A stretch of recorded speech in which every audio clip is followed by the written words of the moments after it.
17th, 2024 has begun. We will start with roll call. Thank you. I'll proceed with roll call. Chair Lewis? Yes. Board Member Graffiti? Yes. Board Member Sherry? Yes. We have a quorum. Okay. And for general business, our first item is public comment. This is for any comments not related to a specific agendized item. Thank you, Chair Lewis. I'll start with in-person public comment.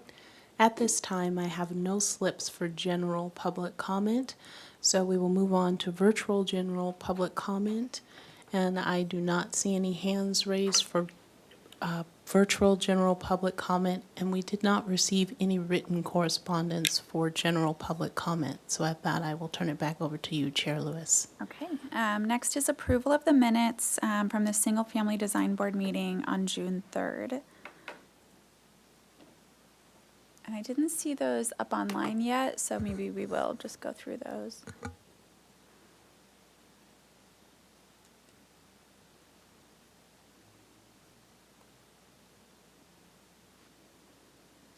Do you mind zooming in slightly? There you go.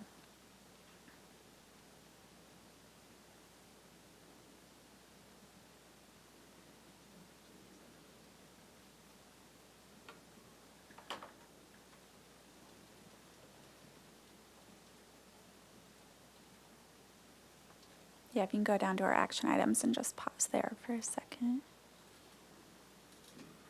There we go. Okay.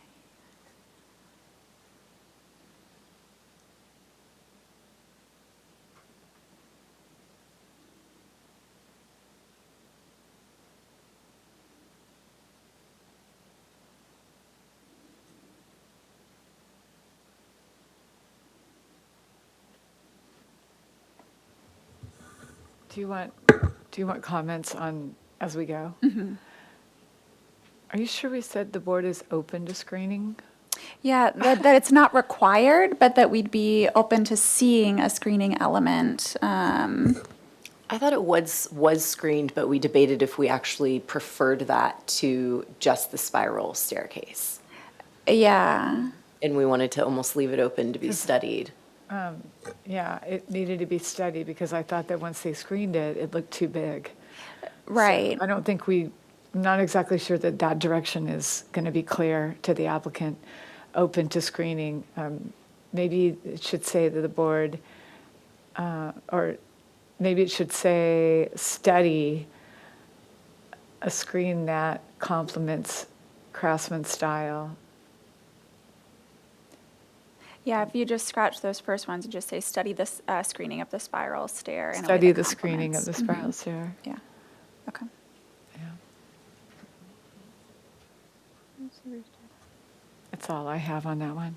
Do we want to be clear, though, if we felt that was necessary or if leaving it open was also acceptable? Because I want to make sure Yeah, to I them, we were think- I don't torn, I remember what believe. we I said. think our discussion was that after seeing it screened, we preferred it not screened, but would still be open to a screening element if it were better designed. Maybe we could say, although not required, the board, although screening is not required, If desired by the if applicant. it is incorporated into the project, shall be studied in a way that complements the craftsman style. Does that make sense? Although screening is not required,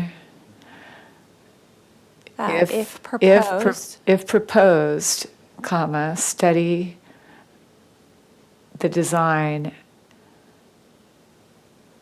To complement. the complementary to the craftsman style. Study a design that is complementary to the craftsman style. Great.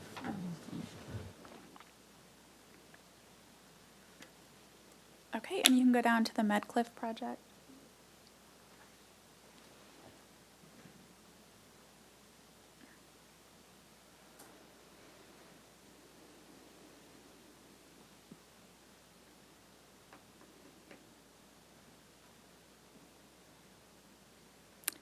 If you can make the street photos one its own number, that would be best for referencing.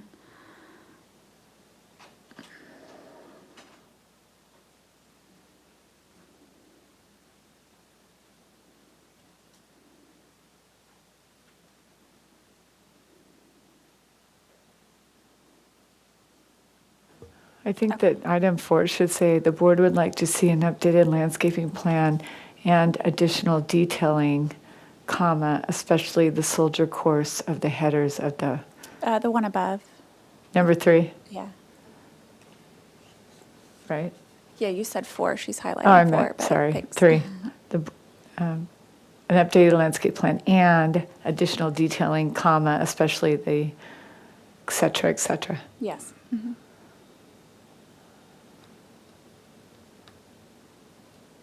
Okay.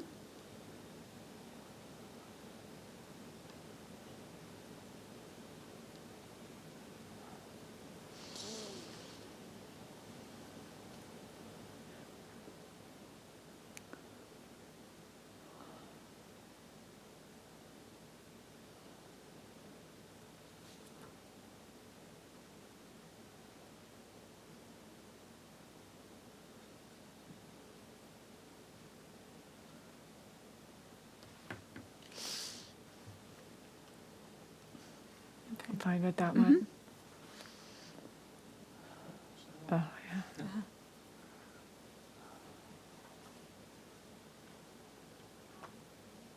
I think committee is wrong, so. the board- Yeah, that's not the right Show word. details. For a cohesive language. Architectural details for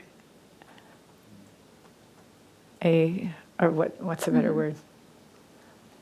To- I guess for a cohesive language is fine. Yeah, I believe committee was supposed to be the word commitment. The board Okay. recommends the architects to commit to a cohesive. Commit Okay, to, that's the word. yeah, that's better. That works. Yeah. Thanks. Okay.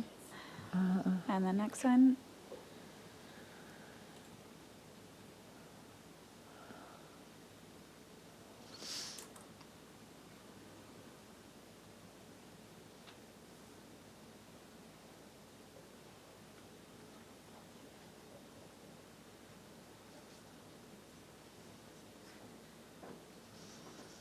Okay.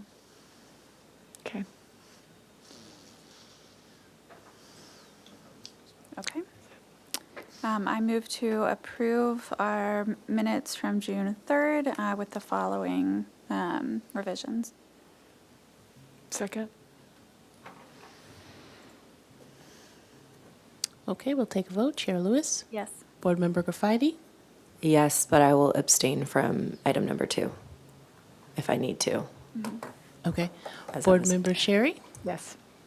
motion passes. Okay. And I see that we have a revised way of doing this on our agenda. Do you want to address this? Yes, thank you, Chair Lewis. So for the minutes for June 10th, we are going to review the minutes for approval today and also ratification of the actions. However, for the June 17th hearing that happened today at consent, we are only ratifying the action is going to be the motion today. So the reason why we've listed the consent items from earlier today, now that they're posted on the agenda, is to give the public a chance to review the actual minutes, to abide by the Brown Act, to provide 72 hours for them to review the actual minutes before we approve them. So this is why we're going forward with this process now. And if you have any questions, Ted is here to help me out, answer them. So when do they actually get approved? The following meeting or? Thank you, Chair Lewis, board members. The purpose of this move is to basically just increase transparency to the public on the process. And how we've done it so far and in the past has been simultaneous ratification of the action and approval of the minutes. We're splitting those actions up now to ratification of the actions and then approval of the minutes. So at today's hearing, the actions for today's consent calendar will be ratified. And then at the following full board hearing, We'll approve the minutes. the minutes will be approved. Got it. Yeah. And so it'll be But- in a rotation, kind of like that. Exactly, yeah. Okay. And the 10-day appeal period is still in effect today for the June Okay. 17th consent items Okay. since the decisions are being ratified. Okay. So then if we pull up, this is the June 10th. Scroll down.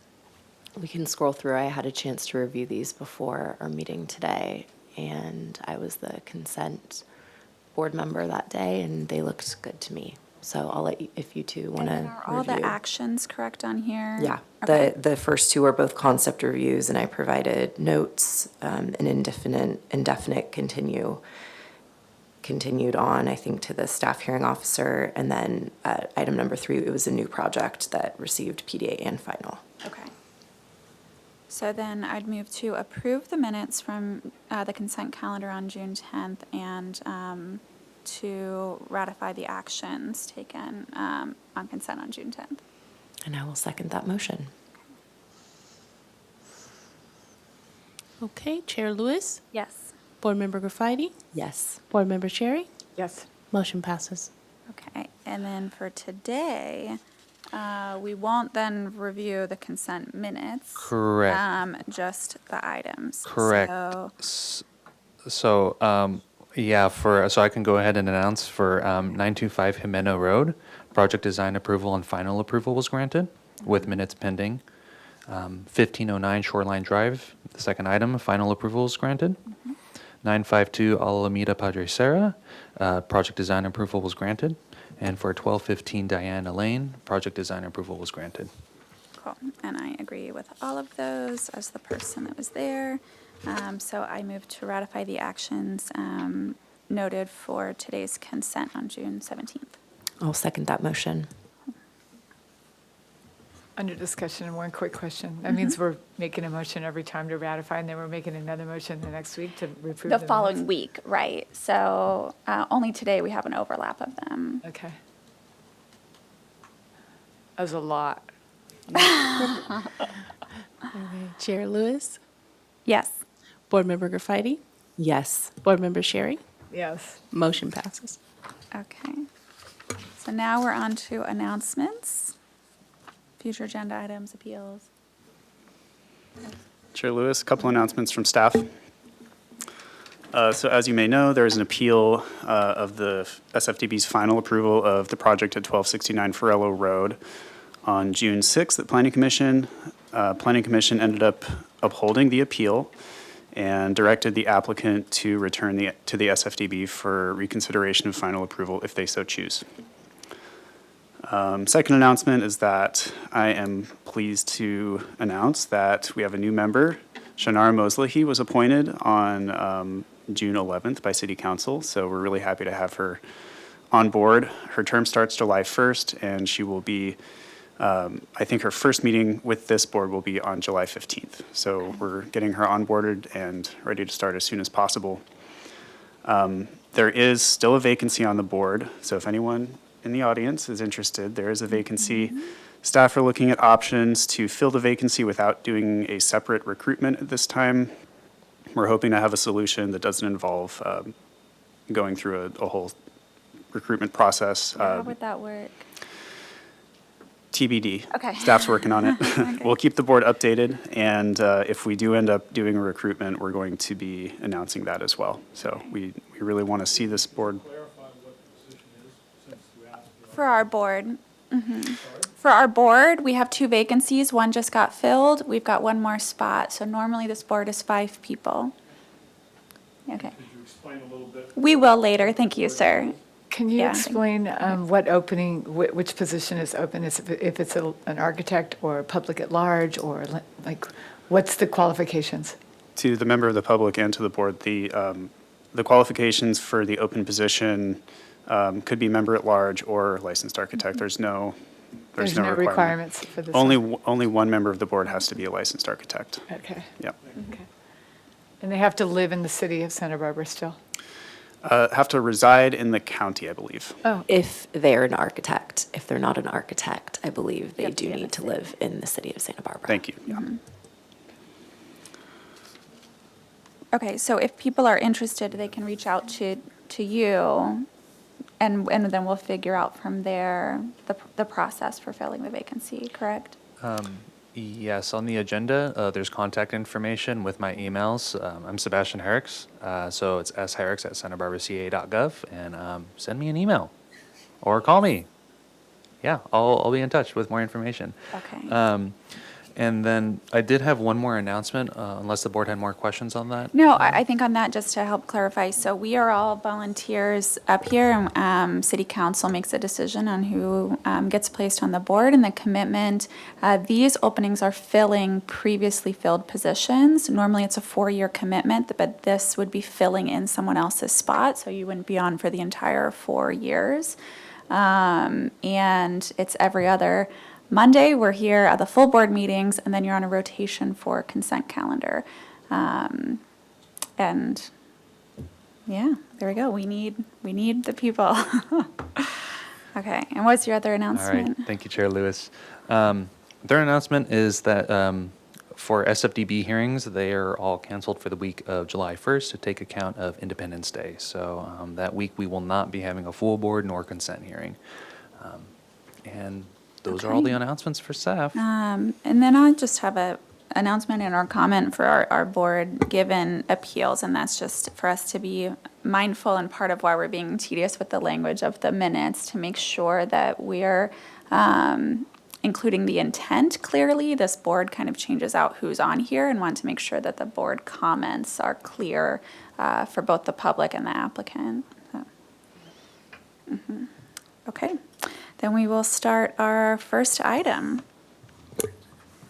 It's the new item here for concept review, 3205 Bramer Drive. The project proposes to remodel the existing 3,552 square foot, 2-story, single-unit residence and expand the existing second-story balcony, convert the existing 592 square foot attached 3-car garage to habitable space, construct a new attached 716 square foot 3-car garage with a 493 square foot gym above, and a 328 square foot terrace above, and construct a detached 1,108 square foot, 1-story standard accessory dwelling unit. The project also includes remodeling the 2 existing driveway entrances, removal of a 79 square foot shed, removal of 4 trees, and new landscape. The parcel is in the coastal zone non-appealable jurisdiction. Review and approval of the coastal exemption is required for all work except the ADU. Review and approval of the coastal development for the ADU and a zoning modification to allow the required ADU parking space to be in the front setback is required by the staff hearing officer. The proposed total of 6,461 square feet of development on a 44,420 square foot lot is 130% of the maximum guideline floor to lot area ratio. No final appealable decision will take place at this hearing. And I see we have some staff comments, so we'll start with that. Thank you, Chair Lewis, board members. I'm Holly Garson, Assistant Planner in the Planning Division. So as the project states in the description there at the top, it's here for initial concept comments today. So it's the first time this project's been before the board. So if we could have comments specific to the scope, and then also just keep in mind comments specific to the one uncovered parking space within the front yard. So aesthetic appropriateness of the siting of that space and what it looks like around that space, as well as its partial location within the front yard. Is the board okay with the screening in that location? And so the zoning modification will go to the staff hearing officer. So this project is in its second round of review, 30-day review. So if the board could consider providing these conceptual comments and sending the project off to the staff hearing officer and then returning for project design approval and final approval. And I'm here for questions if needed. Thank you. Okay, thank you. So if you guys can make sure your microphones are on and state your name, and then walk us through the project. Great. Hi, I'm Jarrett Gorin from Vanguard Planning. And I'm April Palencia from Vanguard Planning. And we'd like to just start looking at this lot and around the streetscape around the lot. So this is a straight down view of our lot. The neighborhood is pretty much like this everywhere. They're about acre lots. They've got large homes on them. A lot of them are really large one-story homes, which will have bigger footprints than this. We have a much smaller footprint because this is an existing two-story home. A lot of the lots have tennis courts and pools and things like that on there. Let's look at some of the street views. So we're a corner lot. So this is looking right at the corner of our lot. The house is back somewhere behind that palm tree in the hedge. This is same palm tree, but going a little bit further down, you can see the entrance to one of our two existing driveways right there. And that's the driveway that's ultimately going to serve the ADU. So that's what we're looking at for the parking modification. And then this is looking straight in that driveway. The existing garage of the house is that lower one-story portion right there, which is going to be converted to living space as part of the project. And that's looking from directly across the street at the two-story portion of the project. And we've got that existing hedge, which is going to stay in place as part of our project. And then this is as you go further down and you get to our other driveway entrance. And unfortunately, we're going to end up losing this, I think it's a coral tree in there, just because of meeting back out requirements and everything for the new proposed driveway. This is the next house down the street from us, 2 stories. I mean, mostly what you see around here is big lots with big houses with big setbacks, and that's what our lot will have, and that's kind of what every other lot has around here. So, It's the same neighbor's driveway. yeah. So just blow through these really quick. I mean, this is what you see from the street. Is that little like casita? That's the north neighbor. That's the north neighbor. Okay. Yeah, so anyway, not a whole lot to see from the street in the neighborhood here. Hedges, driveways, big houses set back far from the street, and that's the pattern of development, and that's what we propose to maintain on our site. It's more of the same. Yeah, so anyway, I think we can just get on to the plans now. Go to the site plan. Yeah. Real quick, while she's finding that, on the floor area ratios on this, this is a guideline on this lot. At 15,000 feet is where FAR becomes a guideline versus a requirement. And our square footage that we're using to calculate this FAR includes the square footage of the ADU. So in the coastal zone, you loop that in, and so that's what contributes to it. Just for statistical sake, if you were to take that out, I think we end up at 107% of the guideline FAR. All right. Okay. Did you want to start with the existing site plan or proposed? Just go through the proposed. I mean, you can see the existing site plan. I think we can talk about the existing conditions while we're looking at the proposed. Okay, so Jarrett spoke to the ADU entrance, that existing eastern driveway is shown. Pardon the interruption. Would you mind turning on your microphone? Either or, whichever one's closest. Yeah. Oh, it is. Okay, thank you. I'll get a little closer here. So the driveway, the eastern driveway that's existing is shown in like a dashed line. So we're trying to use that same curb cut. The parking stall itself will be on this east side, and then a back out kind of leg to facilitate nosing out onto the curb and safe travel as you exit the driveway. And then this western driveway will serve the new garage. So currently the garage is this portion of the house. The existing footprint will stay the same and be converted to a habitable space. And then the addition is just this 3-car garage. The rest of the house footprint is existing. Then the proposed ADU is located between the house and the tennis courts. And so that parking stall, is Holly mentioned, is in the front yard.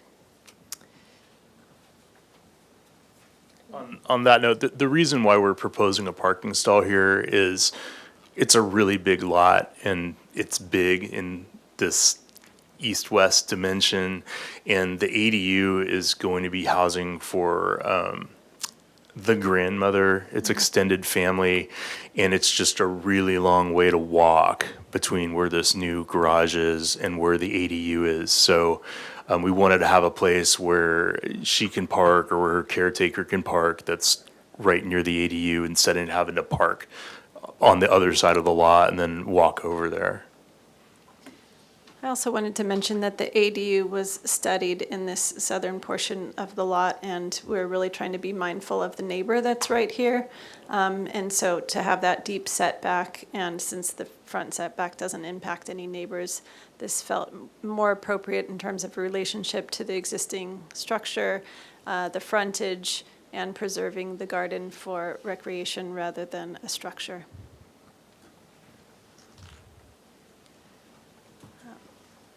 So just quickly, here's the floor plan showing that converted garage into habitable space, and then the new garage over here. The second story, stays the same in terms of this bedroom wing, just stays intact. The balcony gets a little bit bigger. A new trellis will go over in front of the family room, in front being the south side or the back side.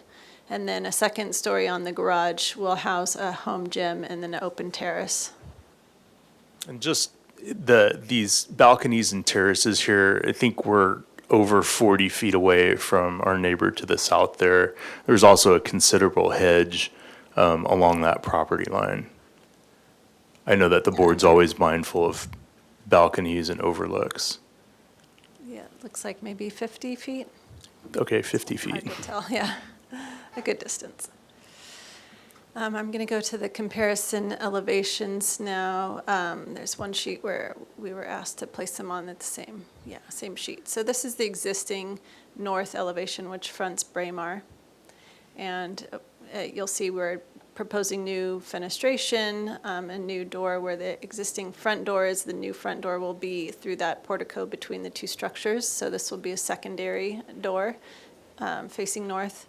And then the garage, and some windows in the garage. And you'll see in a minute, the garage is balancing the flat roof of the ADU, and that's why we have that anchor motif of the flat roof on the garage. The south elevation, sure, there's a flat roof on the garage, and you'll see in a moment, we have an elevation showing the ADU, which also has a flat roof, and we've trimmed it with a clay tile cap. And so those two anchors kind of balance that massing. Again, the south existing elevation has kind of those smaller windows of that time, and now we're making much taller and wider fenestration for facing the backyard. This is the living room, the dining room, the kitchen, and the family room. And then this is the ground floor of the garage and that home gym above the garage. This is an incorrect label. This is the east side, the garage that exists, and then it is converted into the front door and a big door off the living room. And then the west elevation is going from kind of a blank wall to the new garage, and that's the stair up to that deck above the garage. So let's see if I can find the rendering here. It shows the ADU and the garage kind of balancing that massing and having that sloped roof over the existing structure stay as it is currently. And this is the material palette. Forgive the landscape. It's not going to be turf. It's just not rendered as designed yet.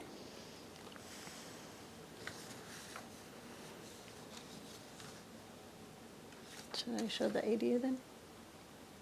Sure. Okay. So, bear with me here. Okay, that's civil.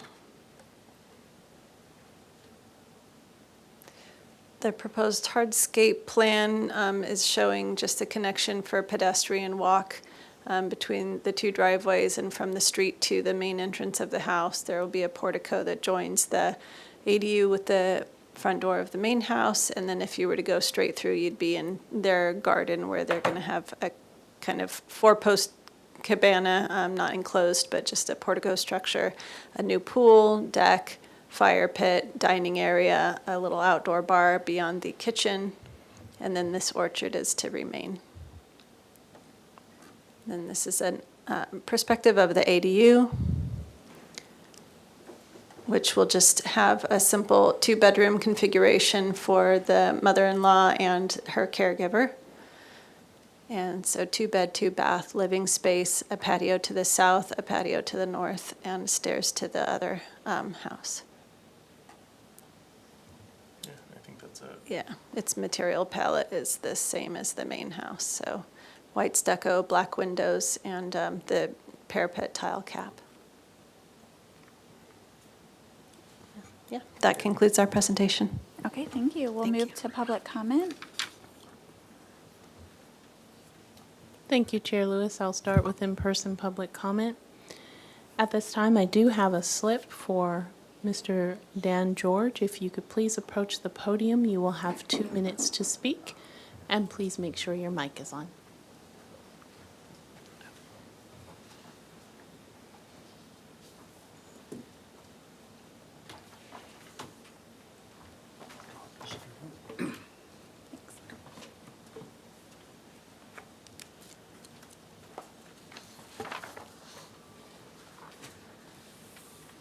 Hey, good afternoon.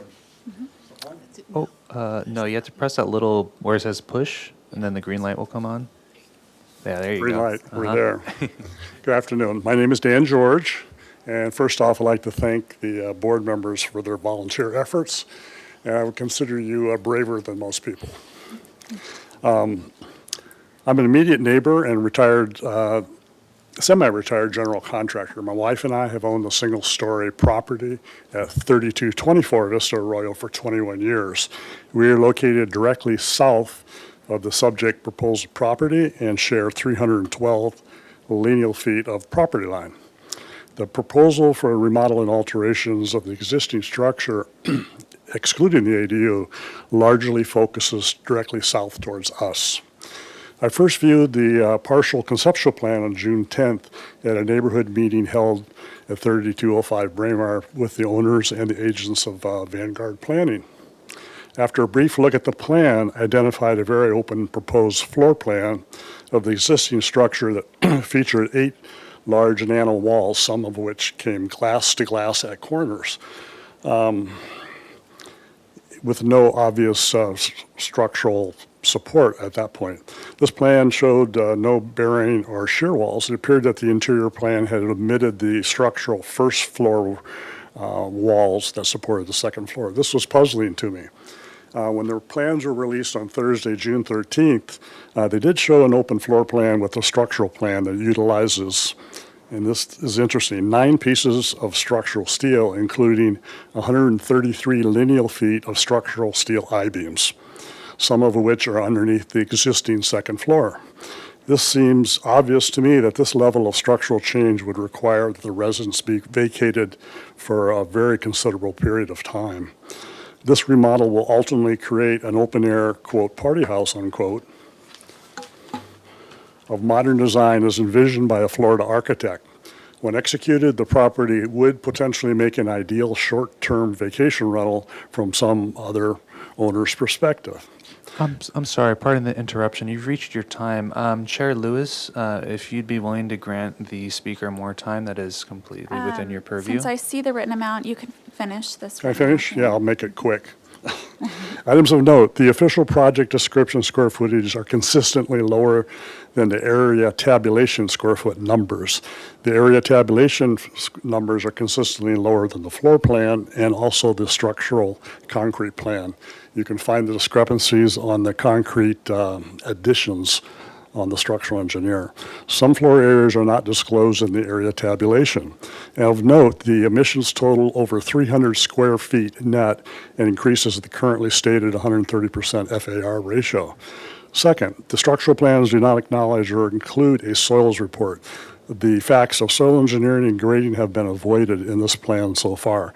Somewhat confusingly, the civil engineer notes that the area underneath the existing house is included in a recompaction zone. A few yards south on our property, the soils engineer determined that caissons and grade beams were indeed required to handle the shale and slip joint fill. Third, to support structural load points pool bearing caisson, soil backfill, over excavation, recompaction, the import-export will likely be much, much higher than the 300 to 400 yards shown. A more realistic estimate would be 1,000 to 2,000 yards each way, which would be about 100 to 200 large dump trucks in and out. Fourth, a retaining wall is proposed adjacent to the southern setback, which would further elevate the pool deck adjacent to the property line. This creates a higher platform along the southern property line. And now, most importantly, the subject property and 10 others were all built by the same developer within about a one-block area. They're all built by this developer in about 1981 or 2, and 8 of these structures are all single-story. And they're all very similarly sized at about 3,200 square feet each gross, or a net of about 2,650 square feet. They all have the same S-tile on the roof and look very similar. This project would be closer to 2 times the size of the average single-story house that they overlook, and more than 2 times the size with the ADU. I feel the design is generally top-heavy. It's cubist in design. The second story adds 2 large balcony additions, which would sort of loom over the quiet neighborhood to the south of single-story houses. I believe it's out of character in scope and design, and the neighborhood impact would be significantly greater than is proposed and presented. While the plan is called a remodel of a single-family home, the cost and impact is way more equivalent to a new home in Santa Barbara. We hope it will be recognized as such. Thank you for the time. Thank you. At this time, I do not have any further slips for this particular item. I will move on to virtual comment. I do not have any hands raised for virtual comment on this item, and we did not receive any written correspondence for this item. So at that, I will turn it back over to you, Chair Lewis. Okay, thank you. Chair Lewis, I would ask, we gave this speaker 4 times the amount of a normal speaker, and we'd appreciate the opportunity to address a lot of. We'll give you time to address. Part of that was that we had it written, and I wanted to make sure you heard all the comments that were said, Okay. because this wasn't distributed ahead of time. Sure. And so, We appreciate it. Yeah. We'll start with questions on this end of the board. Yeah. Otherwise, I'll start us. Okay. So number 1, are any gates proposed at the driveways? Yes. Okay, can you show us those? Sure, I don't know if I can zoom in here, but they're called out just past the setback line. And there's a fence there running behind the hedges, or what's intended? The fence, or the wall is actually in line with these pilasters, and it's an existing wall approved by an earlier modification. So we'll have to extend, a fence from the pilaster back to the new gates. Okay. And the idea for those gates or something, do you know? Oh, or iron, unknown? Okay. something that is private, Okay. iron with an infill. Okay. And then have you looked at FAR square footage for the neighborhood in the vicinity? I know you talked about the rough size of some of the homes. Yeah, Chair Lewis, we haven't gone through and looked Okay. at every single home and every single FAR. I mean, all these lots are an acre, and so they're all under guidelines. And then I see in some of the inspiration, you're showing divided lights on your windows, but then on your other material palette board, they look like no divided lights.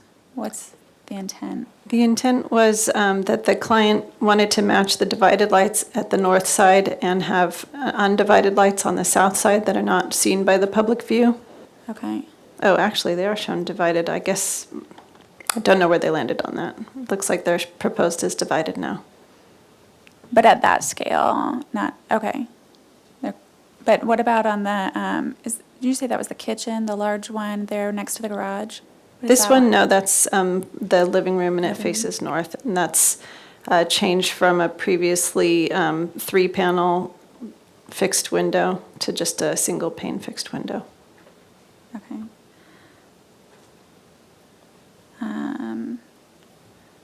Okay, and then can you explain a little bit more the design intent around the entry into the ADU by the parking, kind of the design language and where that came from? Are you talking about like the? Yeah, it's like two large double doors. If you want to look at the rendering, maybe Yeah, let's describe pull it from up. there might Oh. be good. On the main house or the ADU? On the ADU. I'm asking, it feels a bit commercial in nature, and so I'm wondering how we got there. Yeah, I think the rendering might be best to see on perspective too, if Okay. you don't mind. Oh, sorry, is that the Page 26.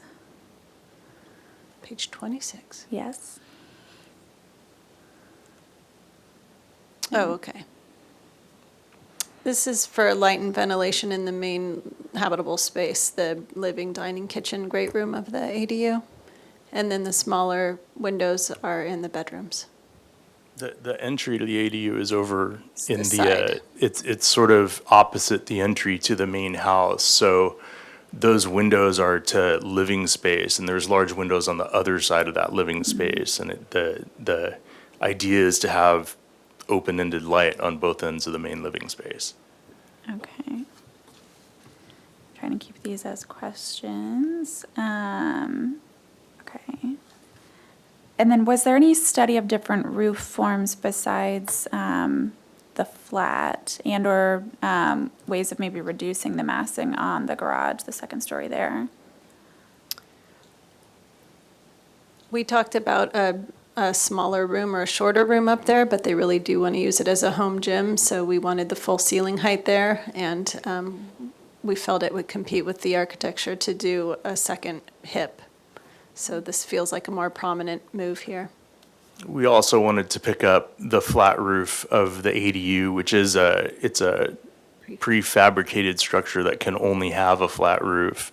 And we're doing that for cost reasons and also to reduce the time of construction for that structure. Okay. And then can you walk us through the retaining walls that were mentioned on this southern setback? And do you have a site section? I don't believe we have a section, but Okay. let me jump back to the site plan.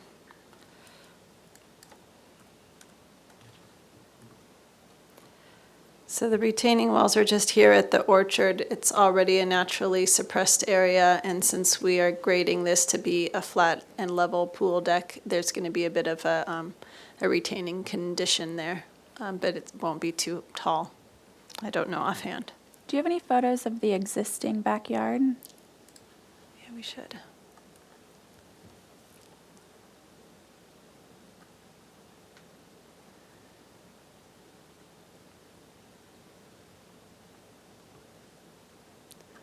This is the existing backyard, so the current garage facing east and the backyard, and then the orchard is just beyond these hedges here.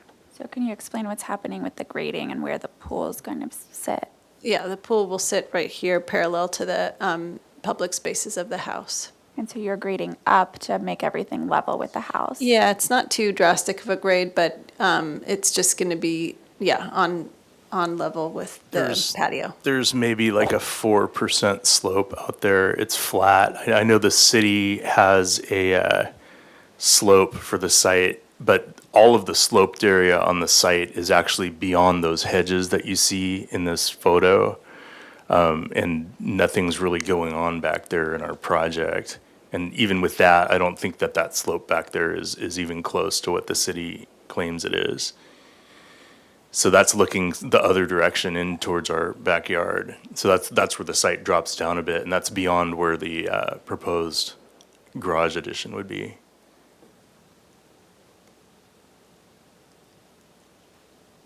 Okay, so I don't see the hedges in the site plan, but are those to remain? And could you Which, maybe? these hedges? The hedges along our southern property line? Right. Yeah, Yes. those would remain. Can you indicate that on the site plan about roughly where they'd be? Sure. Right, that's page 9. On the other PDF. Oh, you're right.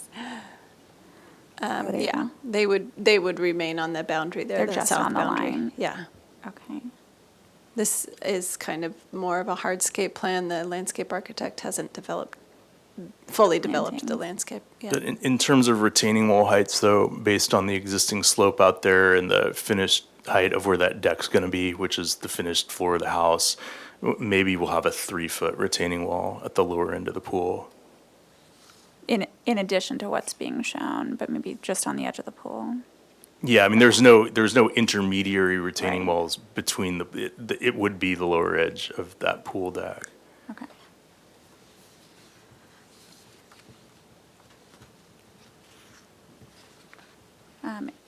Any questions from the board? Yeah, I have a few. Do you have a shot or a photo from the street looking towards where the proposed ADU is, just to see what the vegetation is? Yeah. Or privacy? Okay. Go to great. the shot of the driveway.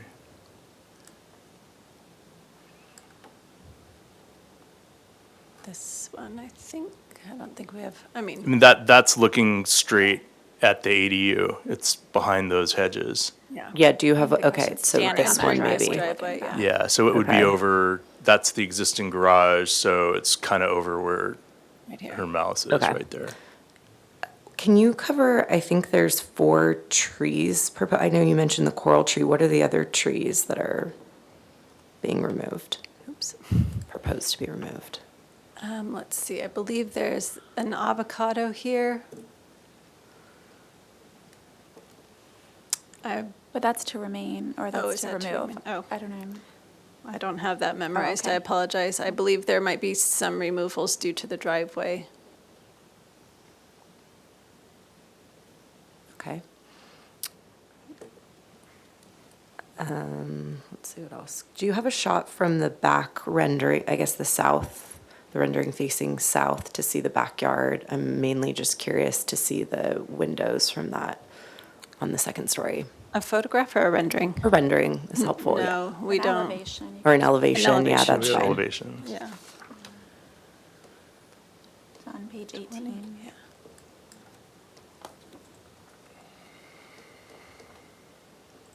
So that's the north, this is the south.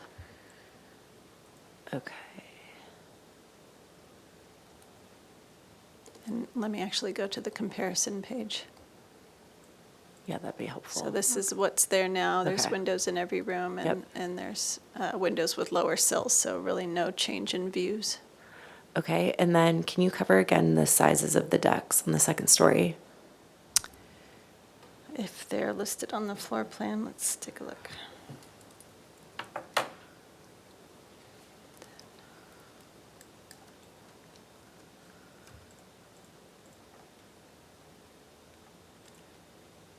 Second story. It looks like 38 by 7 feet. And the other one is 20-something by 11 feet. Okay, and I mean, I know you just covered this, but just to confirm, so your intention behind a prefab ADU is for cost and for time to construct, and there aren't options that match the existing residence in terms of the roof pitch and style? Correct. Okay. I might have a few more, but I'm gonna let board member Sherry jump in. Can you go over once again why you have to remove the tree with the driving around the tree at the entry? You said it was because of vehicular backup for the garage? Well, or Actually, just access. It's right in the It's middle. right there.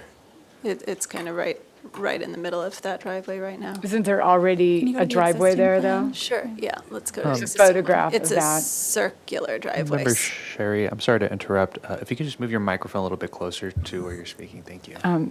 So the There's coral- already an access there, so I was just wondering Yeah, why. the access exists, but the coral tree is right in the middle and we're proposing to come straight in to go to the new garage. No, I know that, but why, instead of just leaving the tree? I think that the client is ready to get rid of that tree. It's a nuisance and it busts up the paving there pretty considerably, so they're hesitant to lay down a new driveway and have it have the same effect on the new driveway paving. Okay. And I do believe we have a photo of that if you're, Yeah, I think you did Interesting. have a photo of that.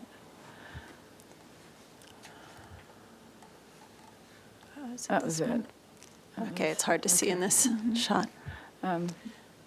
And did you run the gate locations by transportation? Because normally you're supposed to be 20 feet back from, and they're not, these aren't 20 feet back. There must be an exception on Braemar. Board Member Sherry, so this is on its second round, so the gates will need to be identified height-wise, and transportation's going to be looking at that again. They may need to request a waiver through Public Works. For the location being not 20 feet back? Yeah, and then having like an actuated access requirement. So again, the project's in review, so that'll get worked out. Because we're being asked to comment on the appropriateness of parking in the front yard, but it's going to be relative to the height of the gates and what you can see. So we probably won't be able to comment on that until we know that that's been resolved with transportation. So just wanted to point that out. So no more questions. Okay, I have one more question. Can you go through the adjustment happening on the rear elevation? It looks like you're removing the existing detailed columns and part of the roof, and then extending the balcony there. Is that correct? Do you want to let's look at the photo, of the rear elevation. Yeah. Oh, sorry, no, that's Oh. both. I think it'll be good to look at both. So Okay, both sure. the photo that you have there in the back. Oh, it's at the bottom, sorry. Okay. Yeah, we are removing the bulky columns. They're looking to do kind of a more modern take. This is really rough stucco, and they want to go with a cleaner stucco and go with just a more updated look to this Spanish motif. But then that whole red tile section, and then you'll have more windows all the way across on the second story, and then extending the balcony. Is that right? That's correct. Okay. middle, yeah. And then will you have any columns introduced, or it'll just be a, okay.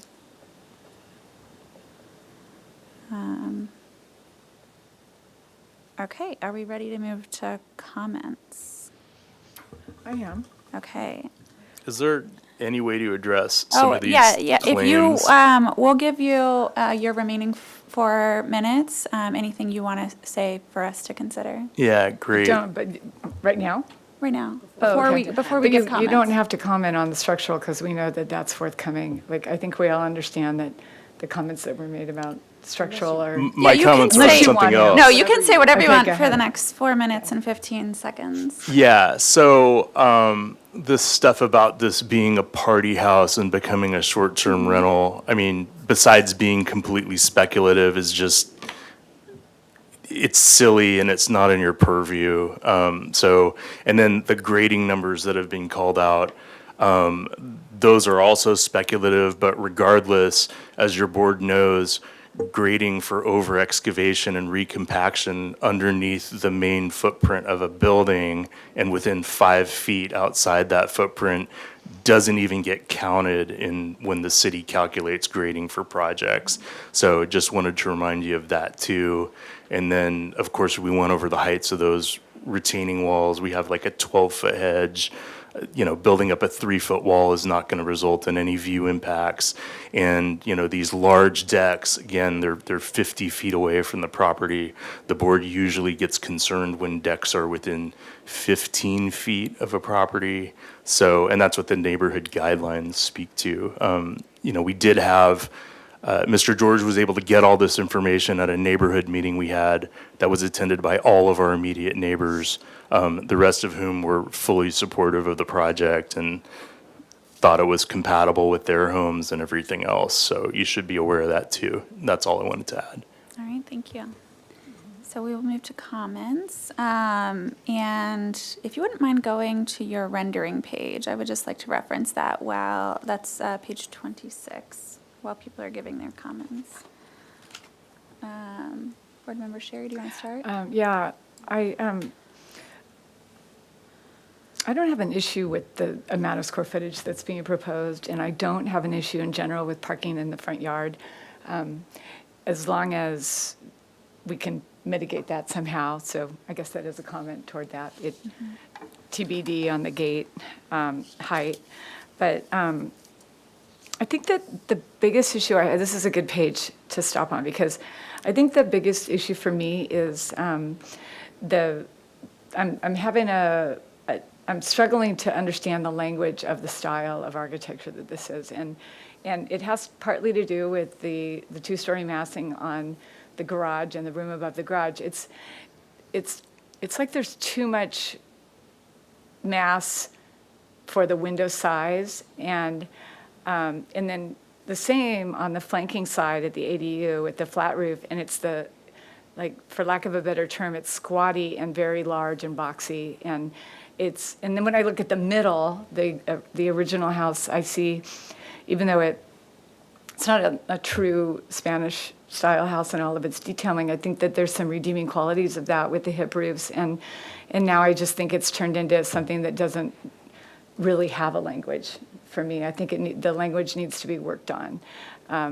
It has to do partly with the amount of glazing and type of glazing relative to the massing. That's the biggest thing. But you've also got some areas like the window that's really close to the door of the ADU, facing the street, and there's a slender piece of plaster there that isn't really in keeping with Spanish. I disagree that the garage element as a second story should not have a hip. I think that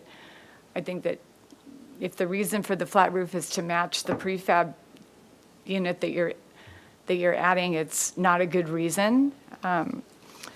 But that's the biggest thing for me, is the language, and also it gets into, on the back of the house, if you go to the back elevation, there's the spiral staircase, the breakups of the windows with more of a horizontal true divided light, the railings turning to horizontal instead of sticking with the vertical wrought iron on the back of the house.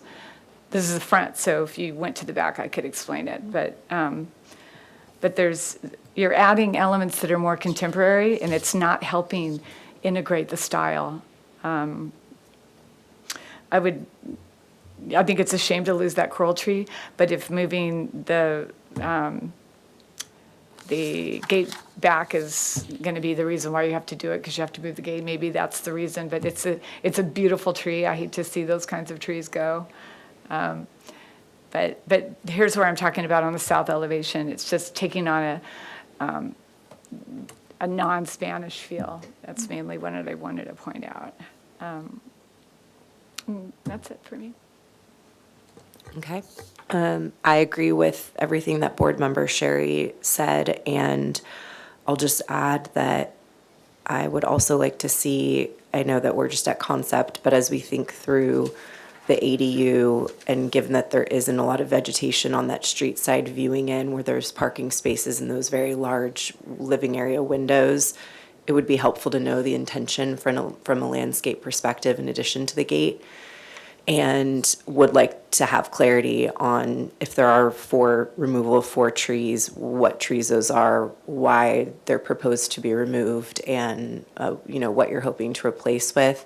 Again, I know this is concept, but something that's come up recently with our board is sometimes a perception that projects get moving and then it is late in the project, and then all of a sudden, oh, we have trees here that no one's really discussed, and there's a perception that hands are tied in making those decisions. And while I don't think that's true, I think we should have an upfront conversation about it and hear rationale. I think that was all for me for comments, but I do agree with the second story element in the design that board member Sherry already addressed. Yeah, I agree. I think you've taken a Spanish, and I know that the clients are interested in going somewhere contemporary, but I think there's a way to get slightly more contemporary feel, especially on the inside, while still committing to this style that the house already was. And what we see here are the removing of all of those bones and now 2 big blocks. I think some things that could help are keeping true divided lights at a scale that's proportional to Spanish homes. I think, too, it's worth studying a hip. I think one thing I especially on the second story, and being able to bring that massing down on the corners. I understand, usability and things like that, but it is making it look quite large. Or studying even just architectural elements and details. And so proportionally, what Board Member Sherry was speaking to is you've got these large solid masses of white with these small windows, and trying to look instead at what, I don't want the windows to be giant, but what can you add language-wise, and are those, different plaster detailing and other decorative elements, but it's missing that architectural detail that I think is going to help support it. Regardless, it's still quite hard to support a 2-story block by itself like that on the end. And then for the ADU, it doesn't read like a home. It reads commercial. It doesn't share in the Spanish language that the main house already was. Yes, you're matching certain materials, and I think part of it, like Board Member Sherry said, Spanish, you need a certain depth between, the walls, and even if it's prefab, is there going to be a depth in these walls? Is there going to be depth between the windows? But also, you're coming up a driveway, you're going to park, and then that's not your entrance, which fine, but maybe then there's wrought iron railing and this feels like a porch or something on the side. But you just have a ton of glazing. I almost want like a central double door with your side windows or something, or I don't know if that needs to be studied. I'm okay. Theoretically now you could have parking on that driveway that you have now, and that driveway is there. So parking in the same spot doesn't bother me. I do think it's worth us looking at screening with plants and or what the gates will look like. I agree about the tree. I think it, site plan wise, could still work to keep it. And so I think it's worth bringing back on the next study an understanding of the trees. If the tree's damaged in any way, I'm curious, the board's, having an arborist report on it, but it is such a giant tree that's hard to replace. And then I agree with the rear elevation. I feel like you've lost. The problem is you've lost what's Spanish without completely converting it into a modern home, and so it's somewhere in the middle right now. And so I want to suggest to fully commit back. And so corbels, details, like if you're, the structure needs to be held up with something, it's not freestanding. If the columns feel too large, I don't know, I feel like the columns were fine. You could still have a balcony, but have the wrought iron on the back there. I do think it's going to be important to have a site section for us to understand what's happening with that landscape and then your neighbor behind you and where the hedges are. Let's see.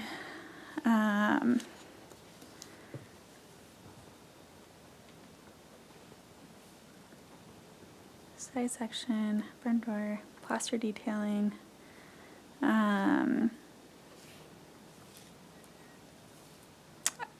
I think too, as we study this massing, if part of the support is this scale being appropriate to the neighborhood, having more examples of a similar massing would help support an argument. But right now, it feels like too much bulk along your streetscape, even though a lot of it is screened.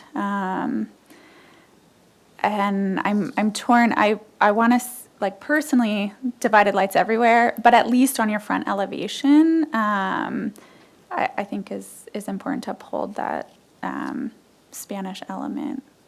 Any other comments and thoughts? Just one that might help is if you're at all struggling with this issue about style and massing and Spanish, and it just kind of feels like you took the program and then you put some windows in, instead of really thinking about the architecture itself, like the massing of itself and studying the Spanish style proportions.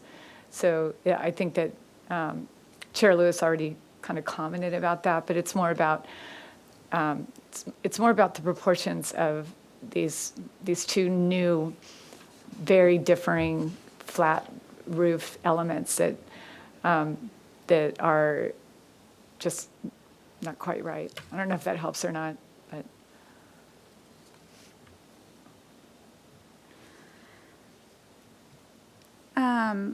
Staff, so that I understand, what are the items that the staff hearing officer, it's the ADU parking space, and if that's okay in the front setback, is that all that they need us to comment on for Yeah, them? that's Okay. correct. Chair Lewis, board members, it's the aesthetic appropriateness of the uncovered parking space in the front setback, and it's also partially located in the front yard. So that space right in front of the ADU, yeah.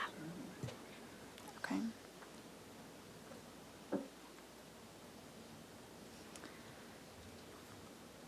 Okay. I'm going to move to continue this project to the full board and the staff hearing officer with the following comments. That the board is generally in support of the proposed square footage. However, the perceived bulk and scale appears too large from the streetscape, from front elevation. The board recommends studying the architectural language to commit to the style of the home with consistent detailing, materials, proportions. The board recommends studying the roof and height of the second-story portion of the garage addition to minimize its overall bulk.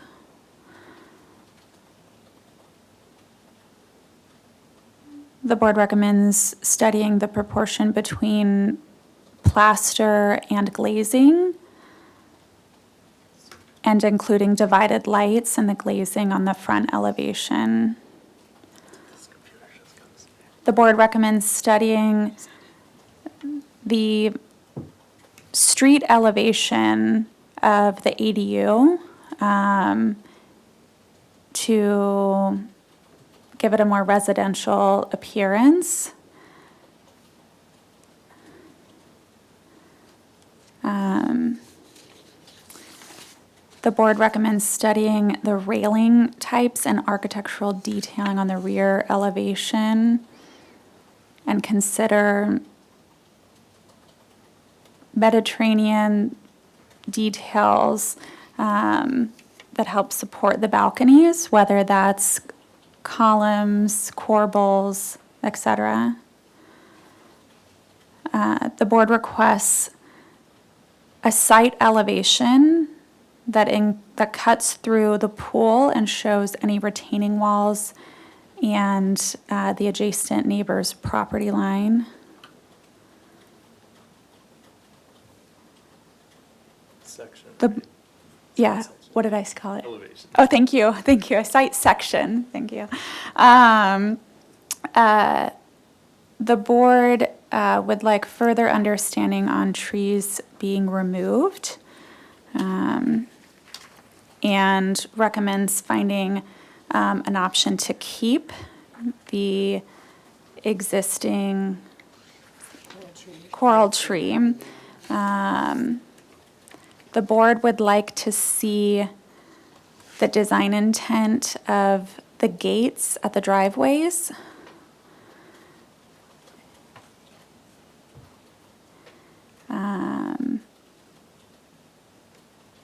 The board generally is open to seeing vehicles parked in the ADU driveway in the front yard setback.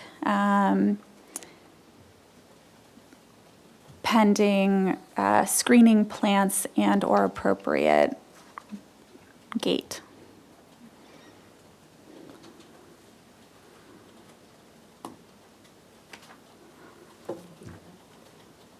I'll second the motion. Okay.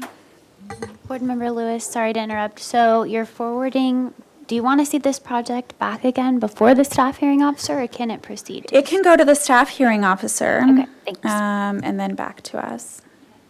As long as it's understood that that element that we are okay with is the general parking element that. Because that's what they're reviewing, is the parking. Right, right. And that we would be generally okay as long as they have other, designs with it, so. Okay, so we have a second, so we'll do a roll call. Chair Lewis, Yes. Board Member Graffiti, Yes. Board Member Sherry, Yes. motion passes. All right, thank you, guys. Thank you. All right, our next item is also here for concept review. This is 313 Vista de la Cumbre. Proposal to remodel the 14,780 square foot two-story home. What? Yeah, that's a typo. It's the lot size, but it's in there. You're reading it right, but it is a typo. Okay. And 908 square feet to the first floor and 1,039 square feet to the second floor.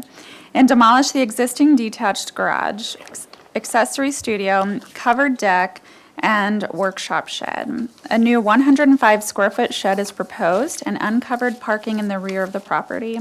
New terraces, property line fencing, and site walls are proposed.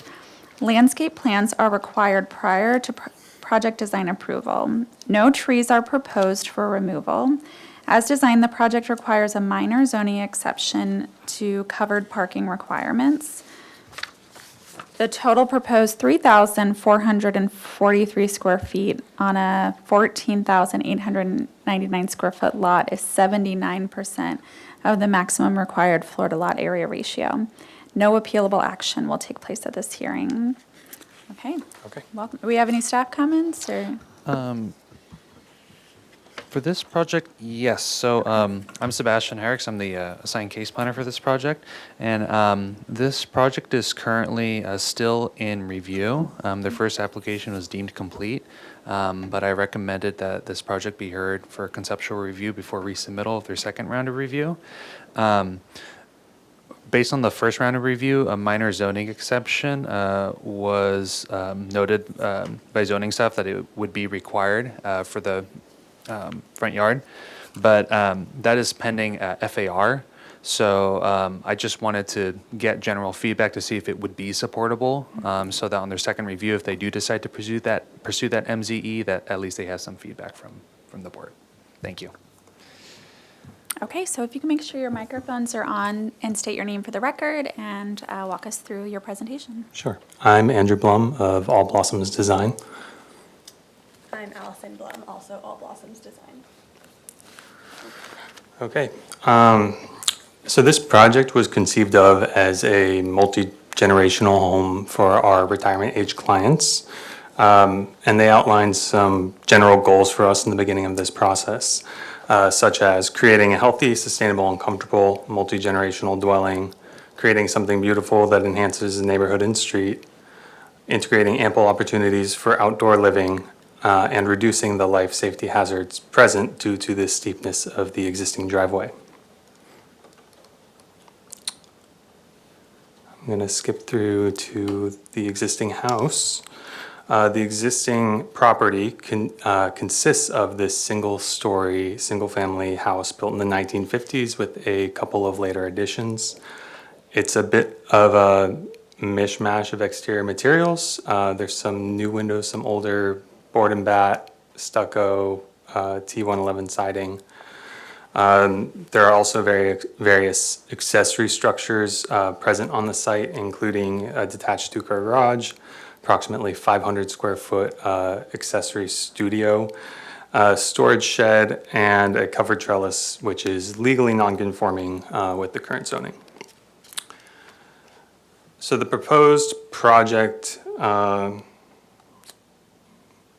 going to go to our site plan. The proposed project includes the demolition and removal of all of these accessory structures, reconfiguration of the driveway using the existing curb cut in order to conform with the city standards and to mitigate the life safety risk posed by the existing driveway slope. relocation of parking areas so they're not visible from the street, renovation of the interior and the exterior of the existing primary structure, and the construction of a two-story addition to expand the single-family residence. So during design, we explored numerous site configurations which achieved those goals that we set out at the beginning. Primary concern was reducing the severity of that driveway slope so our clients could easily manage the terrain. The site plan shows the proposed rerouted driveway up to the right of the plan, the east side, with the parking and turnaround towards the northeast. This reduces the slope from roughly just under 20% to just under 10%.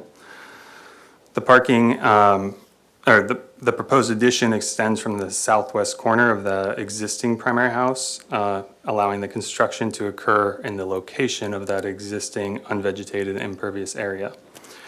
It preserves the 3 large trees behind the house, which some of our neighbors expressed concerns about saving. The southwest portion of the lot is also ideal because it negates the possibility of blocking sunlight to the neighboring properties. The landscaping will be done, we don't have a full landscape plan for this concept review, but it will be done with native drought-tolerant plantings. And I think I'll just go to the floor plans now. So the floor, I can zoom out a little bit here. The floor plan is centered around this outdoor living space that we're creating.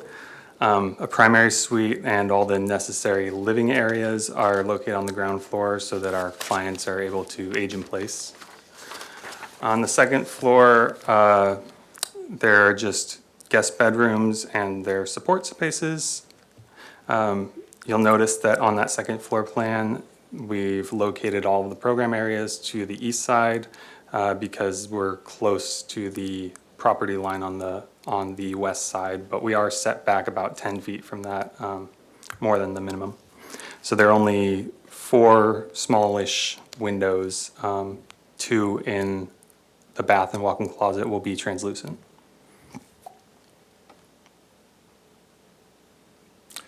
Not a whole lot to say about the roof plan. We tried to keep the roof shapes fairly simple, and there's a solar array on the southwest face of the roof.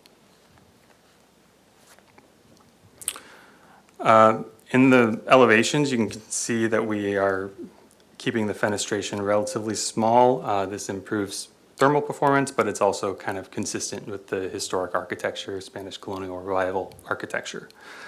And the team still wanted to consider and ensure this integration with the neighborhood patterns and themes and architectural motifs. So we did a lot of surveys of the immediately surrounding neighborhood and the East San Roque neighborhood as a whole. There's not, hard to say there's a uniform pattern or theme in terms of architectural massing or style. We found that 2-story homes are not uncommon, but they're also not the majority of houses in the immediate vicinity. In fact, the house 2 doors down from this one is roughly 26 or 7 feet to the peak, and it's only set back about 15 feet from the front property line. We came up with a few solutions, though, to kind of visually minimize this, the bulk of a 2-story structure, especially on this hillside. As I mentioned before, the second story steps back from that west lot line. So we're actually about 10 feet back from the lot line. And on the front elevation, you can see the second story is set back an additional 11 feet compared to the first floor. So it's actually about 40 feet from the street or 35-ish feet from the property line. The entire property itself, or the entire addition itself, steps down the hill as well. So the floor level at the very front of the property is about 3 feet lower than the existing main floor level.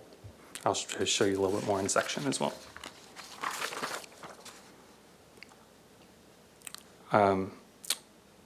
So there are some sections here. I can zoom in a bit.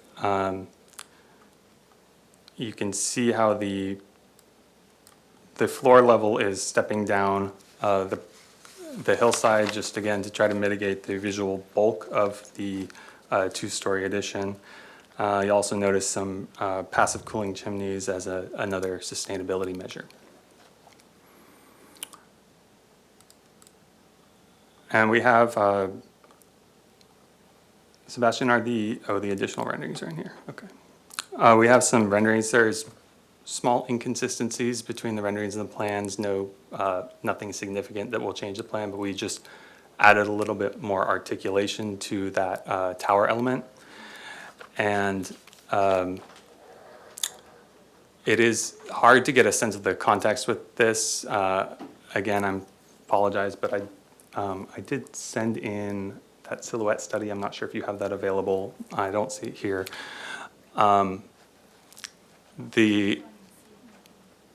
Oh, keep going. No, it's not here. We realized also after talking to some of the neighbors that this probably looks very grand, and I think part of that is kind of a subconscious expectation that the windows are more of a contemporary size, but these are all relatively small windows. The floor plates are very modest, 8 feet. So we're very much trying to keep that visual height bulk down. There are a lot of different studies we did on where to do the addition. We also looked at entirely one-story schemes. Turns out that the soil in this area is very expensive to build a foundation on, so we decided it had to be 2-story just for the budget purposes. And that being said, we are awaiting a geotechnical report. They were out doing borings, and we should be getting that any day now, but we don't have that available at the moment. And I think that concludes what we have to present. Thank you. Oh, yeah. Yeah, Did you find the file? yes, I was able to find the file. My apologies for that. Oh, it's okay. But yeah, would you mind switching the screen for me? Thank you. So we did, after talking to a few of the neighbors, we realized that it was not clear what the context of this was compared to the street. So we went down the street and made some renderings just so you can see what it actually does to the view corridor down Vista de la Cumbre. Below that is a kind of not great attempt at a silhouette study. There are a number of like single-story ranch houses there, and then there's a couple with the garage underneath. The second one in from the left has a half-story above the garage as well. And then it doesn't go through the rest of the street. We do have images of the other houses on the street. There are a few 4 or 5 2-story houses on this street, on this block, I mean. And then we also drew inspiration from some additional houses in the neighborhood that kind of enhance that Santa Barbara style and give it as much a consistent character as we can get with some of these post-war houses. Okay, thanks. So next is public comment. Thank you, Chair Lewis. I'll start with in-person public comment. At this time, I do not have any slips for this particular item. However, if anyone wishes to make a comment, they may fill one out and bring it to me. I see no one in the audience moving to do so, so we will move on to virtual comment. And I do not see any hands raised for virtual comment on this particular item. And we did receive several written letters for this particular item. We received a letter from Jane Gray, Mark and Peggy Kammerling, Kate Kolstead, and Max Baumhefner. And at that, I will turn it back over to you, Chair Lewis. Okay, 1 second. Do we want to start with questions? Yeah, I have a couple questions. I was looking for the solar calculation depicted on the elevations, where you're, or is it not relative? Is that not a north property line? If you go to the site plan. Sorry, yes. You can see it. It's the southwest And it looks property line. close to the 45 degrees that would be required to include that side elevation as a solar setback? Um, No, maybe the site not. plan? No, maybe not. Yeah, the site plan. So let's see, I just want to orient myself correctly. Oh, and you can see the north arrows here, so. North, so, and the reason I'm asking this question is because there was a public comment by Jane Gray, who was talking about her house, and I think she's the neighbor to the left. So I was trying to figure out, but now that I'm looking at this, I'm not, So true north is actually like about 30 degrees off of the vertical. so the only solar angle that you would be concerned about would be really far away. Yeah. That's part of the reason Um, that we opted Yeah. for looking at this Okay. side of the property. The neighbor was talking about losing light, and I just wanted to check that, so I can see that now. I wasn't orienting myself correctly, so, yeah, that's not an issue. And what, I couldn't find any element that was creating the tower from a functional standpoint. Oh, What is that space up there that has like a vent? Looks like There's the oh, you mean bathroom. No, just the tower itself? that faces the street, that's that is this entry. above that. Okay, above that. Yeah, the Yeah. top part looks like a vent, a louvered vent, but what is that area up there? We're using that as a passive cooling tower. So it's actually drawing air from the first floor up through the tower as ventilation. So there's HVAC units up in the very top of the tower. So the purpose of the tower is for HVAC? It's a purpose of the tower, yes. Okay. Architecturally, too, we were using it because of this door that you see on the east facade, to sort of emphasize that on that facade along the courtyard. Okay. Given the grading, it's very hard to make a front-facing door if we're coming out off of the front. So there's an element, it's almost like a wayfinding element to invite people to the front door. Oh, the front door is not on the element on the back that has the door in the middle of that plaster gable? No, it's just there on the side. It's there on in the side, dark. okay, it's a Yeah. wayfinding element, okay. And those are my questions, thanks. Can you cover again, I know you went over first floor plate heights, the overall height of the tower element and also just like the ridge line of the non-tower second story element? Yes.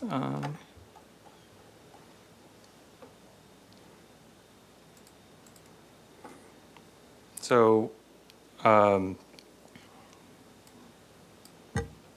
sorry, this is a little hard to navigate. And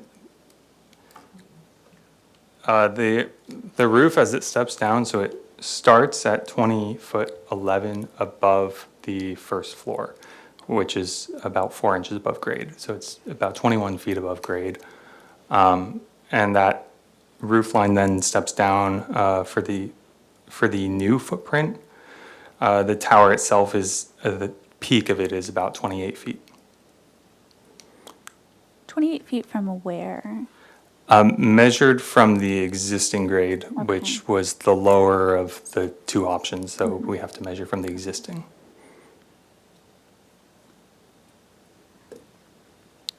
Okay. I don't think I have any other questions right now. Thank you. Can you explain what happens in the rear by the parking and any kind of screening there to the back property? Yeah.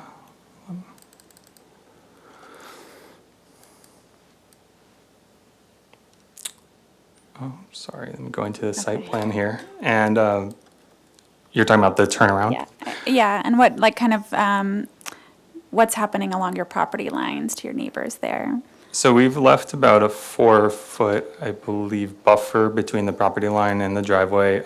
There's an existing hedge there. It's about 10 or 11 feet tall.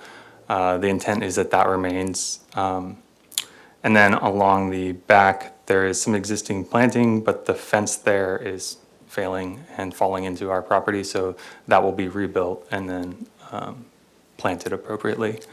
We don't have, like I mentioned, a full planting plan at this point, but that's the intent. The driveway, I mean, the turnaround in the parking area itself is not visible from the street, given the slope and its position behind the house.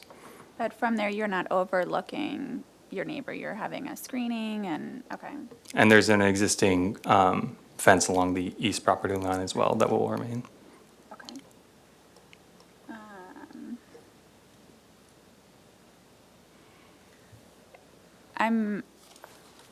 This kind of comment question, I think the tower that, I think it's,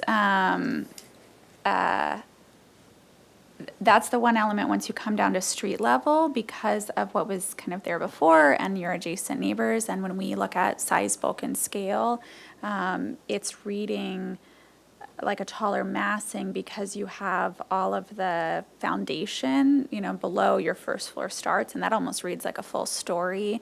And so all of a sudden it's like 3.5 stories tall instead of reading like 2 right there from the front. And so I understand that towers are very common kind of element there at your doors. Sometimes, though, it is positioned more in the corner or it's lower and just slightly above the roof line. So I think that'll be worth us kind of discussing and studying height-wise, because I do think that is the struggle, even though so much of it is pushed back. So really it's reading there, but then that means that what you're seeing from the street is a tall, narrow structure. Maybe I'll start with that and then hear the board and I'll end us, so. I actually had one more quick Okay, question. And I just wanted to confirm that the MZE is for relief from covered parking. Oh, yeah, can you clarify that? Because I couldn't figure out where the garage was.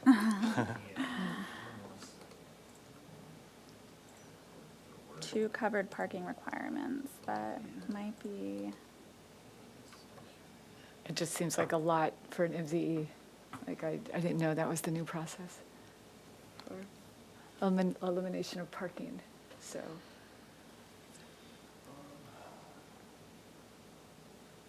Well, we're not trying to eliminate the parking requirements. No, the covered parking Covered requirement. The covered parking, Right. yes. Because in the city of Santa Barbara, 2 covered parking spaces are required unless used to be unless you were less than 85% FAR, you could get by with 1. But We're under usually- 80%, and which was Yeah, but part then of you'd the. still need 1, but right now you've You'd got still no need 1. covered, they're all You've got no uncovered. covered. Yeah, parking. correct. So the project includes a request for 2 uncovered parking spaces based on the lot area and FAR. So the minor zoning exception is to have 2 uncovered parking spaces versus 1 covered or 2 covered. But right now, we're not on these corrections, right? This project is still in review. Staff needed a little bit more information to clarify the lot area figures and the storage shed because it didn't seem to be included in the FAR in the plans that we reviewed. And so to get that minor zoning exception, we have to still determine the FAR and the lot area figures a little bit more clearly. But I wanted to leave it open to the applicant if they decided to go ahead and pursue that minor zoning exception. At the very least, they would have some feedback from the board. I have not reviewed these plans or any updated FAR. We haven't routed it around or anything like that. So, yeah, it is left, and that's the nature of. So basically, the MZE may not be required if they end up under the 80 FAR, and right now you're just above, and so once the calculations work under. out, right. You still need Oh, thanks. 1 covered parking space if you're under. You don't anymore, actually. You don't anymore? I do Don't not. know. I couldn't So answer regardless, confidently, we may want to provide any I could be comments wrong. to it. I'm new to the city. Okay, never mind. Never Okay. mind. Yeah, sorry about We that. can move on. That's fair. Did you have comments, though? Yeah, I mean, I think that, so there's something about this project I really like. And then again, then I'm just wondering why, this is a complete rebuild. This is not a remodel. This is like, there's nothing about this that's a remodel. I guess, yeah. So, because even though you're using 3 walls or 4 walls of the existing house, it's going to all get torn down. So, it's, that doesn't matter. That's neither here nor there. But there's something I like about it. But then I'm a little bit like the tower, as Chair Lewis mentioned, is exacerbating this massing. And I love towers. And I'm trying to figure out where the best place for the tower is. So Chair Lewis touched on that. So when you put it there, even though you have the one story in front of it, then you've got the other two-story mass, and then to meet it and make it not look like too tall of a tower, you're making this really large additional massing. If you go to the south elevation, you'll see it. It's requiring you to, that whole massing gets, because it's all in one plane. So by making the tower so tall, and there's not really anything up there like an observation deck. Not that we want one, but. Not that you want one, but there's nothing up there, and then there's this large mass. But what I'd like about it is about the concept of this house is that the proportion of the arched window in the front and the relative to this kind of podium stone base, I really like some elements of it. It's just, I'm struggling with that tower that doesn't really have a meaning, and then everything adding a lot of like blank wall. That's one thing. And I looked at all the plans before the meeting because of the public comment, and I was trying to figure out, like, if you look at the west elevation, and it's a lot of mass on the west elevation, but it meets the setbacks, and it's under the height limit, and the proportions don't seem excessive, and the windows are small, so it's got a lot of things going for it. So, so that's another thing I was a little bit, kind of struggling a bit with it. I'm also, you say you're trying to make the driveway more safe, but it's basically, it's a little less steep, but there's a section of it that's almost as steep as the original, and then you're bringing the parking all the way to the back of the site instead of closer, so the driveway is getting twice as long. So Yeah, the driveway is. So the driveway is twice as long, so. It's also, we also widened it by about 4 feet. The existing driveway is only Yeah, the 8 existing feet driveway is wide, really so narrow. it's a So little for bit hard to me, it's navigate. the proportion of the tower, the shed roof meeting, kind of that street elevation. Those are, I think, my biggest issues. Okay, thanks. And if I may interrupt, I was able to find clarification on the parking. So for this project,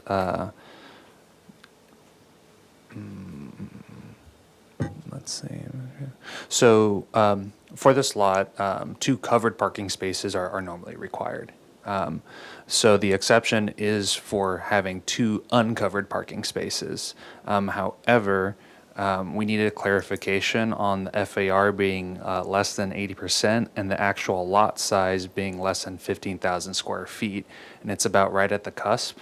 So if the project is under 15,000 square feet, the whole lot size, and if the FAR is less than 80%, then the project qualifies for the exception.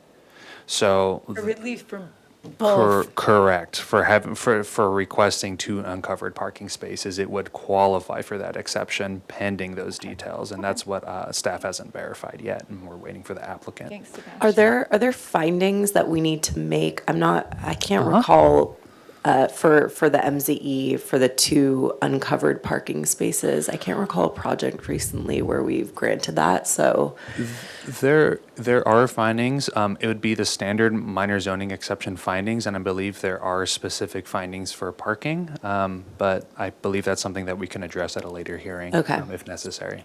I know a little. Yeah. I just read a little bit about this. Okay. But one of the primary findings is that the uncovered spaces cannot be seen from the street.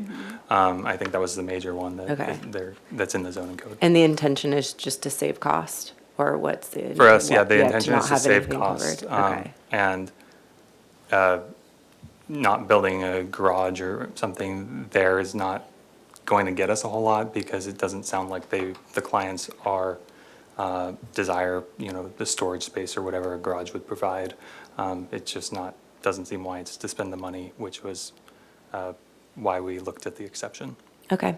I don't have a comment on that. I'd be curious to know what my colleagues think, but I have no new comments to add. Overall, I think it's going to be a beautiful project, but it's very broad. No, I think it's great. I think it's always hard when you're starting from scratch and figuring out what to go in the space. I think the renderings are really beautiful and help us understand it as well. I think there's a lot of charm to it. I really think the only thing is figuring out how to reduce the overall massing of the second story that you see from the street so that it actually reads like 2 stories. Can I ask a question about Yeah, that? you can ask. Is the 2-story portion is not really the issue that The you're issue having? is how it relates to the other homes around Okay. you. So maybe if you go back to your street elevation, oh, that's in the other thing. There's no way to open it on their computer, or you can just put it on the screen? Okay. Oh, yeah. He The has one it. where you see the neighbors,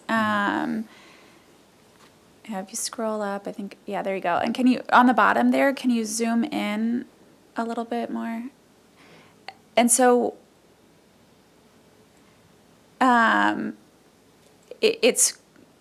it's hard right now, and we need to figure out, but the way that it looks right there is almost like your second story is way taller than all your other neighbors. I don't know that that's true or not, but when we look at defending that the size, bulk, and scale works for the neighborhood, we understand you're allowed second stories, and some may not have built them yet, and things like that, but that it doesn't feel like this overwhelming mass compared to your neighbors. And so if there's a way for that to come down, and that maybe architecturally you step up into your property, that can help from the public viewpoint, that it's not so much larger than the neighbors. Because I think that's the element that's throwing, I mean, if you just saw the east elevation, you'd be like, oh, this is grand. But you're not seeing that. It's tucked Right. away. It's going to be really nice. I think the courtyard living space is going to be wonderful. And so I think it really is just trying to figure out how to minimize that height, or even just the visual impact. the visual impact of that height. And so that's, to me, that's the only thing that needs to be worked through, and or finding ways to support that height with a neighbor kind of study. So if you can show us enough examples in the neighborhood of how this tall element, but the thing that's hard here is that from you're really looking like at street level up. And so even if someone, from their grade up is 2, like the visual that you're seeing is from that street up. And so I think that that's worth studying and showing when you come in next. And part of it is just so that we have the findings to defend that it's compatible with the neighborhood in that size. I think otherwise, I like that it's stepped back in a lot of the bulk where you've kind of put it on the property. You heard us last session, but you've committed to the Spanish language, and that's helpful to see. We're already seeing that detailing, which I think is really great. You've got your divided lights. You've got your version of this Santa Barbara bluish green at the window trims. I think the solid wood looks good, the red tile roofs, even just your little detailing at the eaves and the rafters and the proportion. I think all of that is really solid and good to see. And I like that you have the base in what appears to be a sandstone. Looking for a natural, Okay. local course, some sort of stone, yes. Yeah, and I think that is really great, and that also helps to separate that visual weight. And so it might be even when you're looking at the colors of that, if that starts to read more like ground and starts to read darker, does that help the part above it feel different, or does that make it feel too separate? Kind of studying that and showing us the materials the next go around. Don, do you have some, or Board Member Sherry? Oh, I'm just thinking about ways to, like, what the issue I know, really is. with and the you just- tower, yeah. That's a good view. It's just, I don't think you'll lose your wayfinding if you, and I think that the tower is appropriate. Even the location is okay. It's just, it's what it's doing to, and I realize now, for some reason I thought when I looked at the front elevation that it was all in one plane. On one drawing, it looked like it was all in one plane. Yeah, and even here, they've stepped it up. They have a revised rendering that wasn't part of our package, so that that's does what was also confusing help. me. Yeah, You're seeing it both ways. yeah, Because the tower, reading as a tower, I think you could still do that and lower it, and you could still do the element that's off to the left, meeting it. But what's exacerbating the massing is that almost, it's a gable that dives into the tower, because it looks like there's a little piece that kind of drops. Yeah. But that's really the element that is kind of me thinking it just needs just a little bit of refinement. Thank you. Yeah, I appreciate that. The other thing that's hard to know, so your study there in the front, is that a low height? Is what low height? Your plate height there at the piece we see at the very front. Oh, I'm looking at their rendering. That's not what's on the screen now. It's a Yeah. dropped floor. So Yeah, I know. The thing I'm debating is like, could it help if that went a little higher? That room has the ceiling. highest ceiling in the house, and part of that is to start to mitigate that a little bit.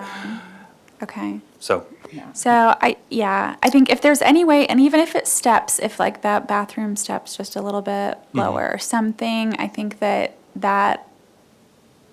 height is just, and again, or if you're able to show enough examples in the neighborhood, but from what I've seen of the neighborhood, what I understand kind of going through, it reads very tall. I do like, especially what you're showing in the rendering, this like level of landscape, so that really that first story foundation recedes more.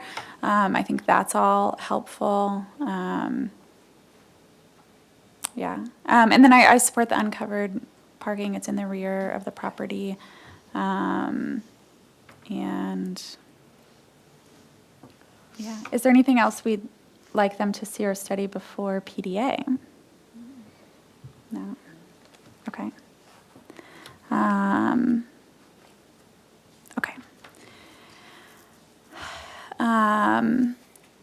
The thing that I'm wondering too, so if you're defending a certain height and thing, I think it's worth having a proper elevation where we see the height of your neighbor to the left, and or if it's supporting on the right, and any other elevations that help. like a section through everything? Yeah, Okay. yeah, or a street elevation, but actually kind of drawn where we see the silhouette. It's also, a Yeah, little bit difficult because it's on complicated. like an interior corner. So it actually feels like it's That's true. kind of pushed back, and that made the ability to make that street silhouette kind of hard to really understand the context, which is why we made a rendering from further down. Madam Chair, we're 25 minutes behind, and Thank I want you. to kind of move this forward Okay, a little bit. yeah. No offense. But, I appreciate that. Okay. I can try to that'd be craft a great. motion that the board is in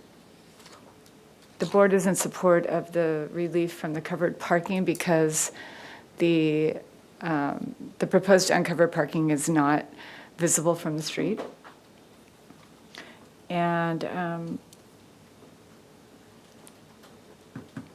I would say study the height of the tower element and the adjacent left massing and how they meet to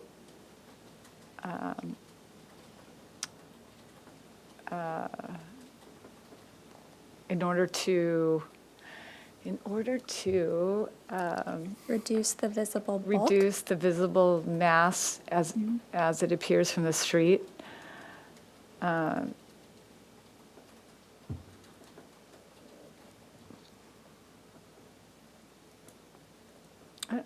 That's all. That's my motion. Yeah. unless we want to ask for the street. It's But- more, and whether this is in the minutes or not, if they're trying to support a taller height, we need more evidence to support the neighborhood compatibility. Might be I good just to- don't know if they're going to find a big tower like that they can come back and go, here's Okay. one Yeah. just like it down the street. Probably would have brought mean, that I'm up not already, sure. right? Okay, great. So that's fair. I'm not One we sure can there see is That's fair, from our so house, actually. let's leave it So as you is. kind of to get be the idea. clear. If you find one, bring it. Okay. You're hearing that, but I think that we, bring it on. But the comment is only about the tower. and Okay. the proportion of the massing at the front tower. I don't know if we need to add that we're And the board generally in appreciates support. the high-quality materials and the proposed high-quality materials and the Spanish-style proposal and all of its detailing. That's it. Okay. I did want to clarify if you meant to continue the project indefinitely to the full board? Yes. We did. Okay, thank you. Sorry, I didn't say that. Yeah. I will second the motion. Chair Lewis, Yes. Board Member Graffiti, Yes. Board Member Sherry, Yes. motion passes. Thank you. Great, thank you all. Thank you all very much.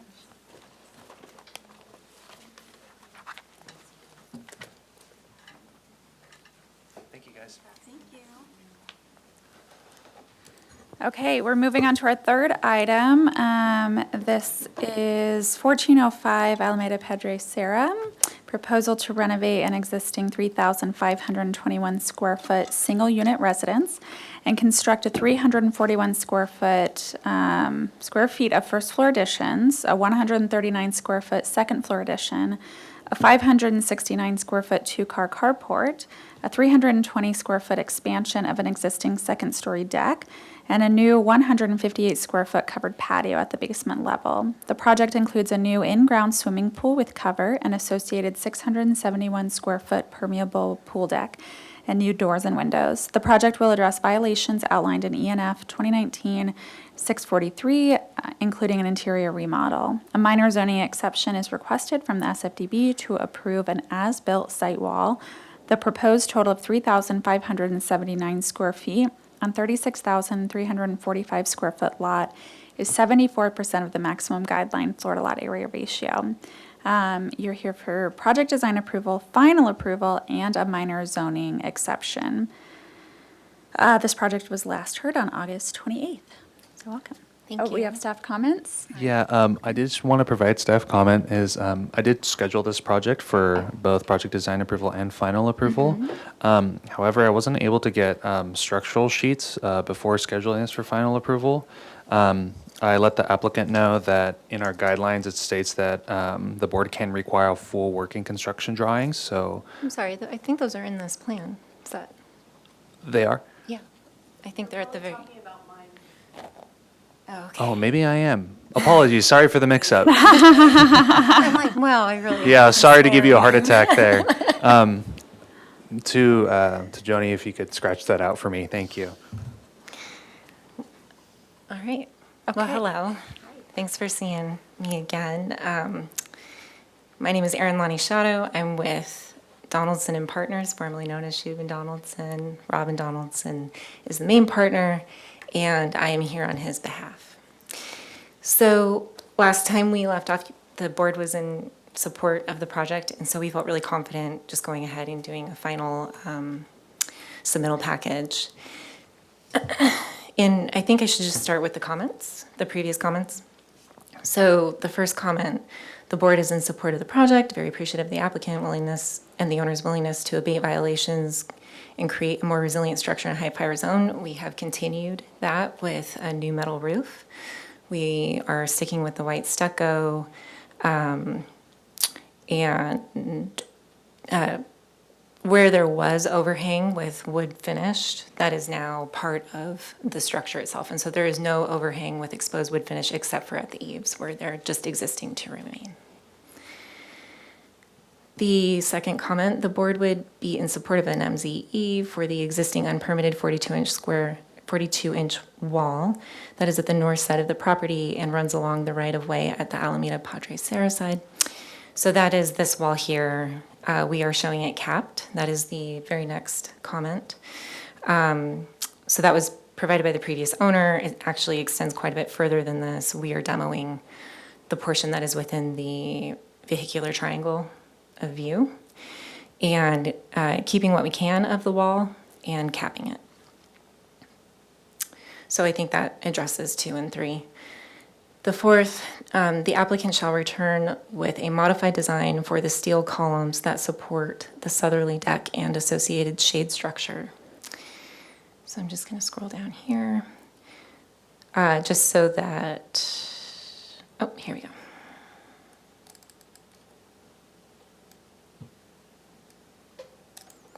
There you go. So previously we had our columns coming all the way down, the vertical height, which is explicit in the design guidelines, 2-story columns are not ideal. So we are returning those back to the main level structure. This is part of the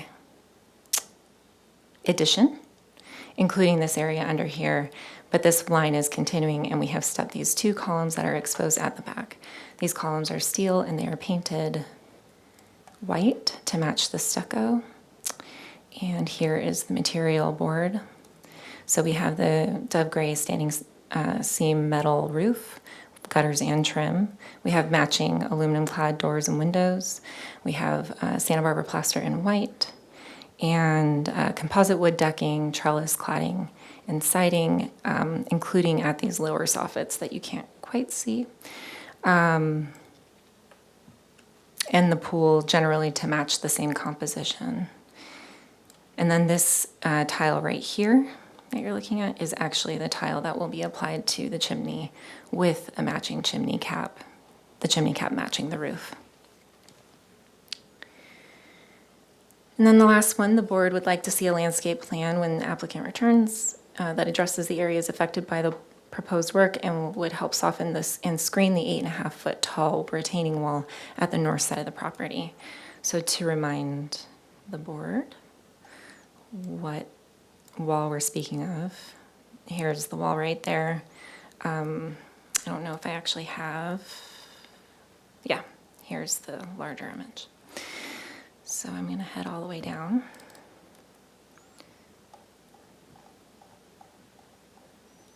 It is a full set, so I apologize. It's kind of a long journey.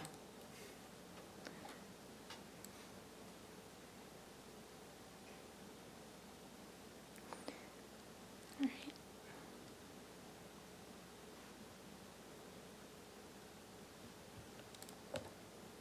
right. You would think that there wasn't so much, but there's quite a lot.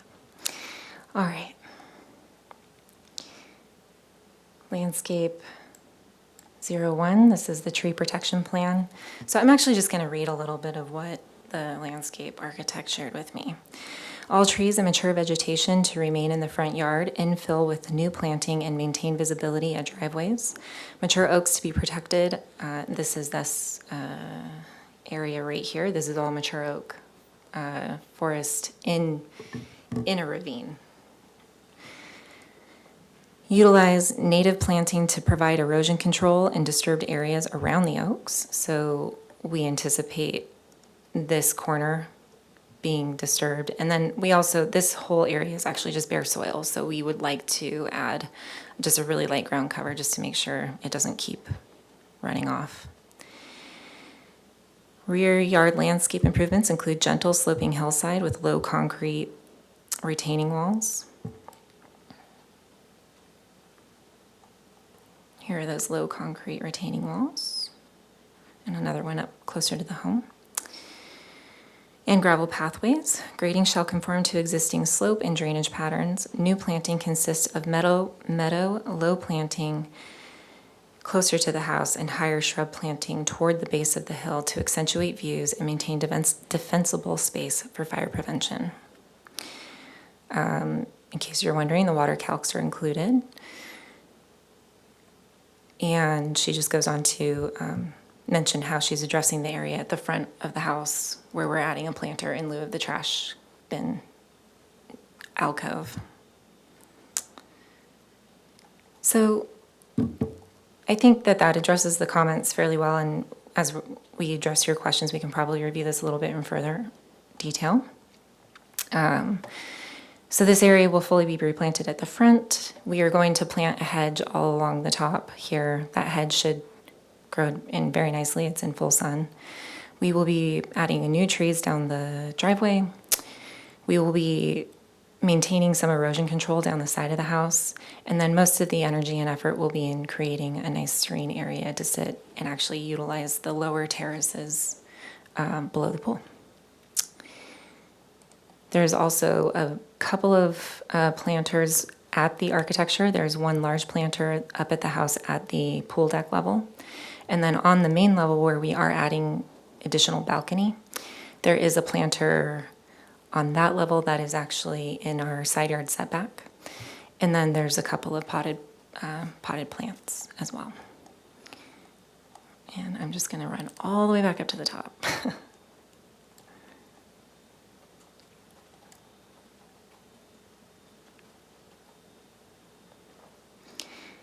So I think that's it for today, unless you want to go over anything specific on the floor plan that we didn't review last time. The floor plan has not changed from the last go-round. It's been mostly the exterior effort. Did any other elevations change? Any other adjustments besides the rear elevation? I'd like to see the elevations and the details if this is going for final. Yeah. Sure. Yeah.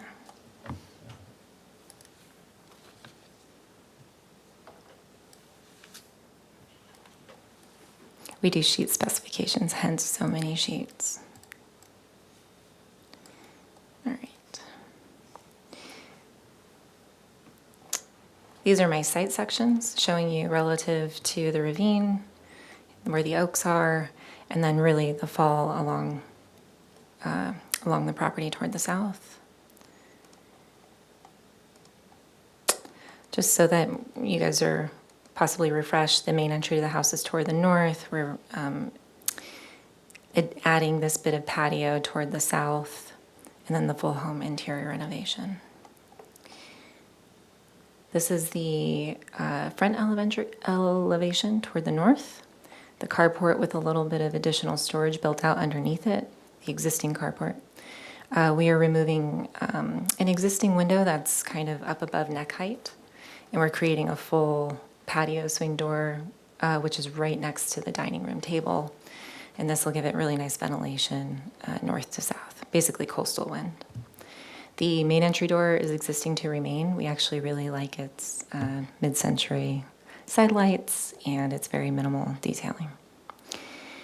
The south elevation, here's the deck that we're adding. The covered portion already exists. We're demoing a large deck that is about these last two bays and replacing that with one large deck that goes across the whole upper level. Down below, we're stepping back to provide shading for the game room down here. This is a recreation room. The future intent is to make it a JDU. But as for this particular go-around, it needs to become existing space in order to do that. This is the west elevation proposed, a couple of new windows. This window is actually just getting replaced. It's an existing window. And then there's an existing bathroom window that's about, I don't know, maybe 2 foot by 3 foot. Oh, that's generous, like 1 foot by 2 foot. And so we would like to add just a more generous window because it is subterranean, a little bit further back. So we'd like to get a little more daylight, even if it is indirect. And then on the east elevation, this is actually very similar to what already exists, except this lower portion that we're building out.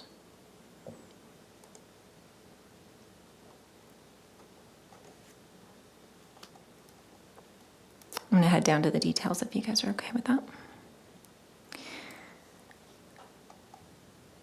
So just typical roof detailing for a metal standing seam roof.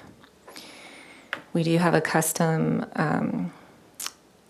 gutter to make the overhead awning work because we want the awning to attach to the existing top plate that we'll be reinforcing. We will be trimming back the eave wherever the awning exists. So that is what this detail is here. We have our skylight detailing, and we have the flush transitions, nail fin windows in a stucco building, so very common detailing there. And then here's the roof, the deck planter. that's built in. It's a system unto its own. That way the detailing doesn't have to be too extreme or intense. So this planter is actually a full system with drainage that then drops down to the deck and then uses the under deck drainage to get out of the building. We're using a mason light fireplace that's going to be installed in a shroud that's tiled, and we will have that matching metal roof chimney cap. The pool deck cover, we're going to be concealing the cover so that the deck actually extends over to the pool quite nicely. And then our railing, which is face mounted.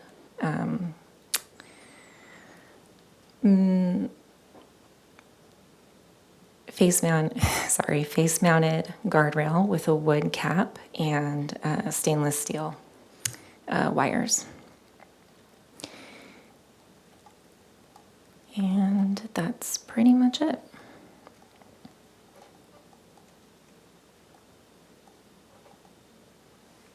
I think I'm good, if you guys are good. We'll have time for questions, so you're Okay. good. We'll move to public comment. Thank you, Chair Lewis. I'll start with in-person public comment. At this time, I do not have any slips for this particular item. However, if anyone wishes to make a comment, they may film one out and bring it to me. I see no one in the audience moving to do so, so we will move on to virtual comment. And I see no hands raised for virtual comment on this particular item, and we did not receive any written correspondence for this project. So at that, I'll turn it back over to you, Chair Lewis. Okay, we'll start with questions. Okay. Would you mind quickly just showing on the old plans, the third tab, the rear elevation? Yeah. I wanna look at it. Thanks for even seeing that. I did not see that tab You're there. good. Okay, and then, so you also, yeah, that's great. So, there's the adjustment now just in color as well for everything to be Santa Barbara white. Is there a color picked out, or it's kind of like this creamy? It's Santa Barbara white, the one that you see everywhere. I have not, well, let me actually just double check my own plans. I wouldn't be surprised if I did spec the color. But it might be fairly general at this moment. Okay. In white is what I read. In white, yeah. Okay. And then what about, did you mention the landscape lighting? Low voltage, no tree uplighting. Okay. Do you have a spec for the exterior lights? That's a really good question. For the architectural lights or the? Yeah, anything on the building exterior. Yeah. I think they were in the. They're in the many sheet Yeah. specs. I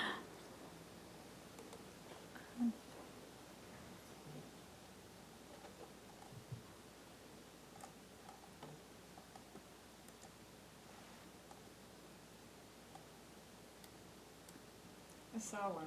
Okay.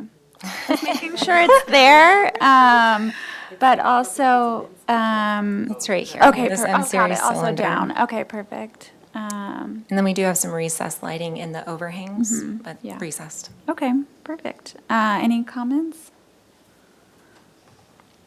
Just, I'm in support of the project, so I think it's a great project. I was also curious about the color, but then I assumed that there is the Santa Barbara plaster white. I wasn't sure. I don't if it was, know that there, No? you know, but Okay. I didn't know if think that we'll was a just me include in thing. there. We typically like to see, especially on the hillside, like more of a creamy white, not a bright white with them.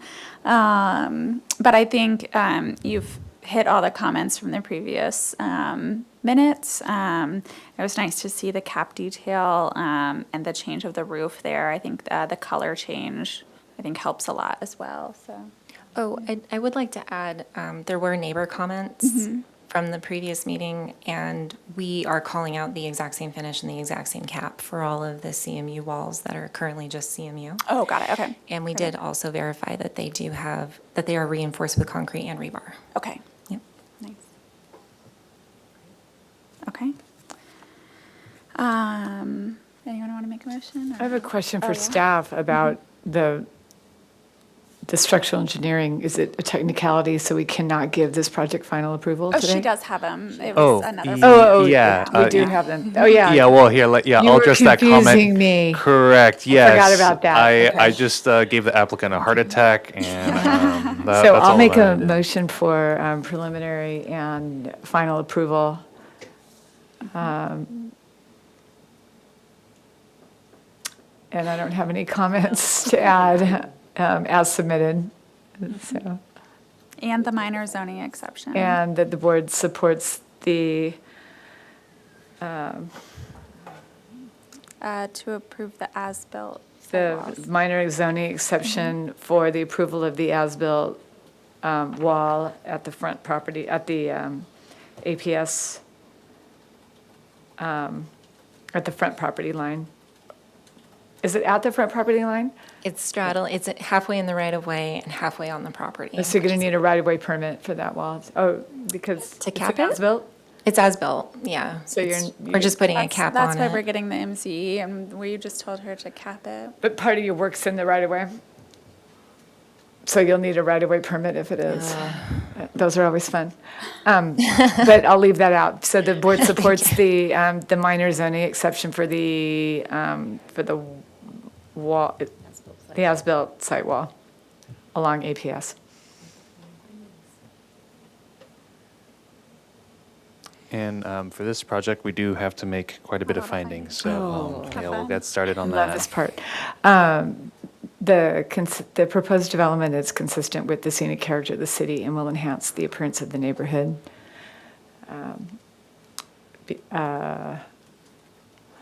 The proposed development is compatible with the neighborhood, and its size, bulk, and scale is appropriate to the site and neighborhood. Because overall, the mass, bulk, and scale is not being increased from the existing development. The proposed buildings and structures are designed with quality architectural details. The board appreciates the high-quality architectural details, and they maintain the natural appearance of the ridge line and the hillside. The project does not include the removal of, is that true? Yeah. It is Of true. any trees. The public health, safety, and welfare are appropriately protected and preserved. And the project generally complies with the Good Neighbor Guidelines regarding privacy, landscape, noise, and lighting. The development, including proposed structures and grading, preserves significant public scenic views of and from the hillside due to the massing essentially remaining the same as the existing development. The development, including the proposed structures and grading, is appropriate to the site, is designed to avoid visible scarring, and does not significantly modify the natural topography or the natural appearance of any ridge line or hillside due to the proposal for relatively small retaining walls to support the proposed development and the pool. And the development maintains a scale and form that blends with the hillside by minimizing the visual appearance of structures and overall height because of the natural materials that are being proposed. Oh, that's relative to scale. Okay, never mind. And the proposed grading will not significantly increase siltation in or decrease the water quality of streams, drainage, or water storage because the proposal is required to meet the city's stormwater management program requirements. The proposed grading will not cause a substantial loss of southern oak woodland habitat, as no oaks are proposed to be removed as part of this project.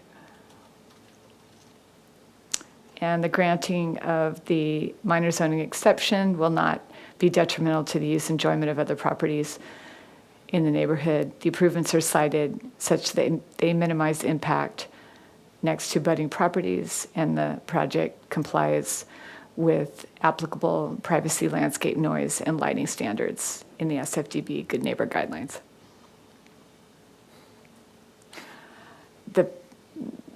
there's no, it's a wall, but the granting of the MZE and the location of the wall does not create or exacerbate an obstruction of the necessary sight lines for the safe operation of motor vehicles, because the portion of the existing wall that was in the triangular visibility sight line area is being removed as part of this project.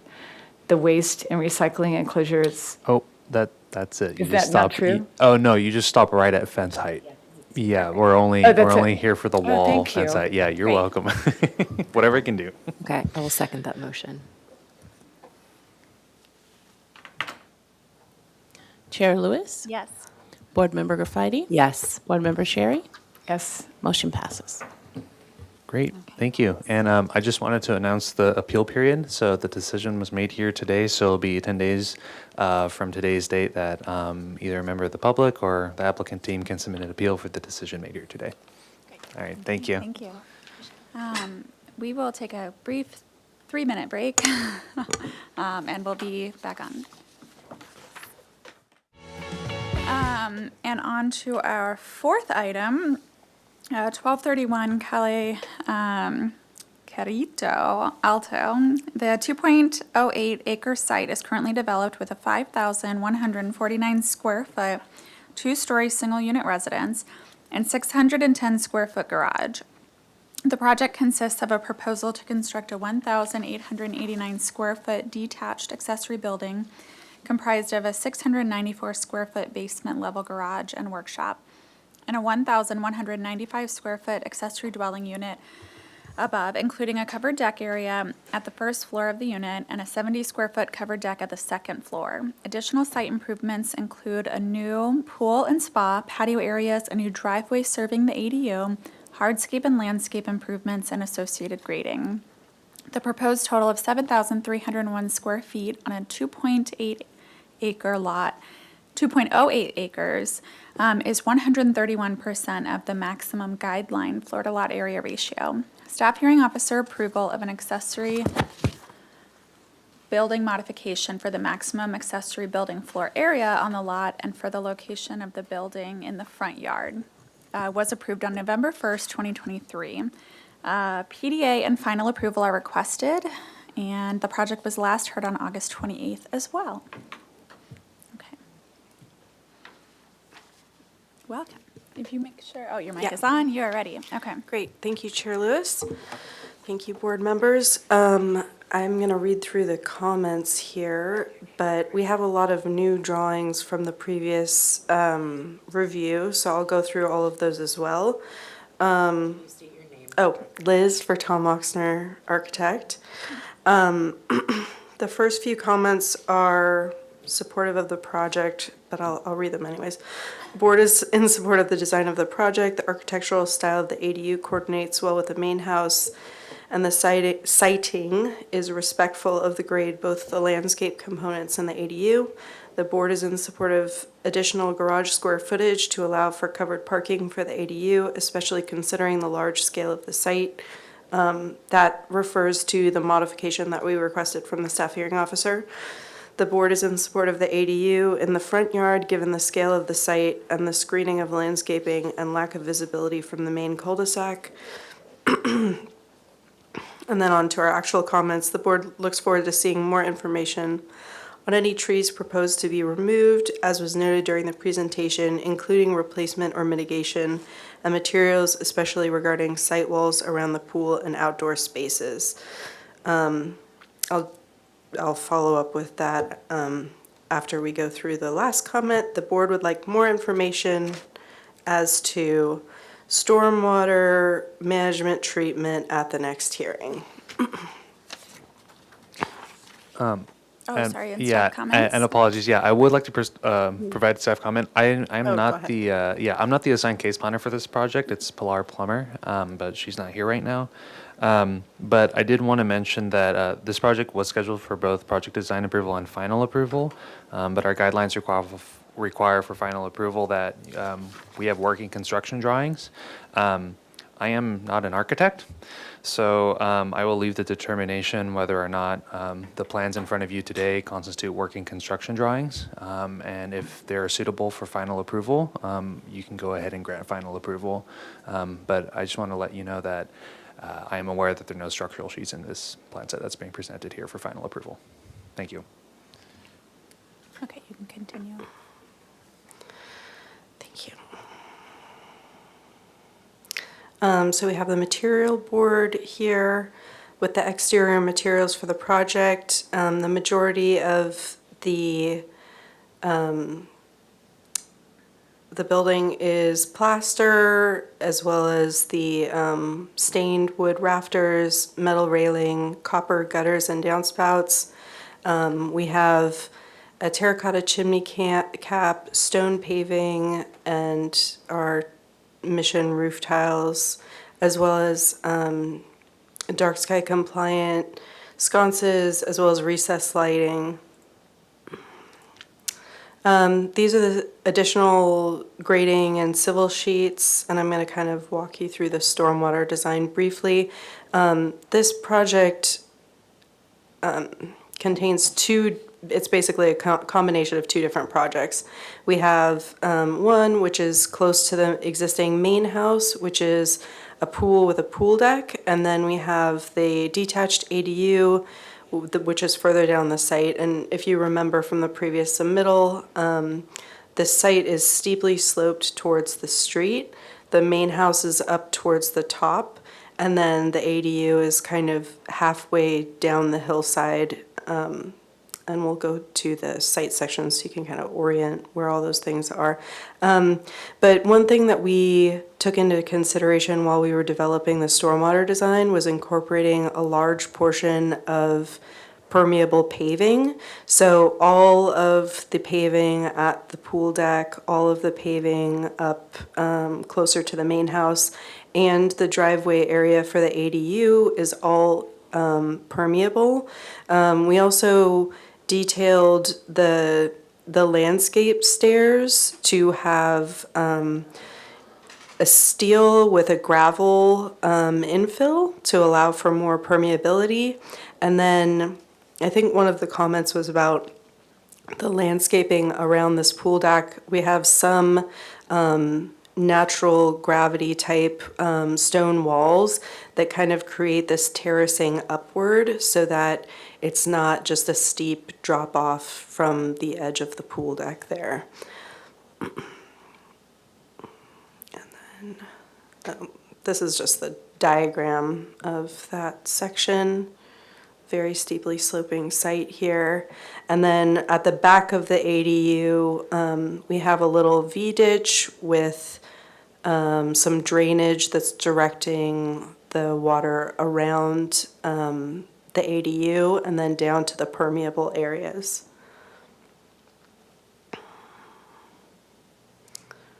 Survey, and then another thing that we prepared as part of this submittal was an arborist report.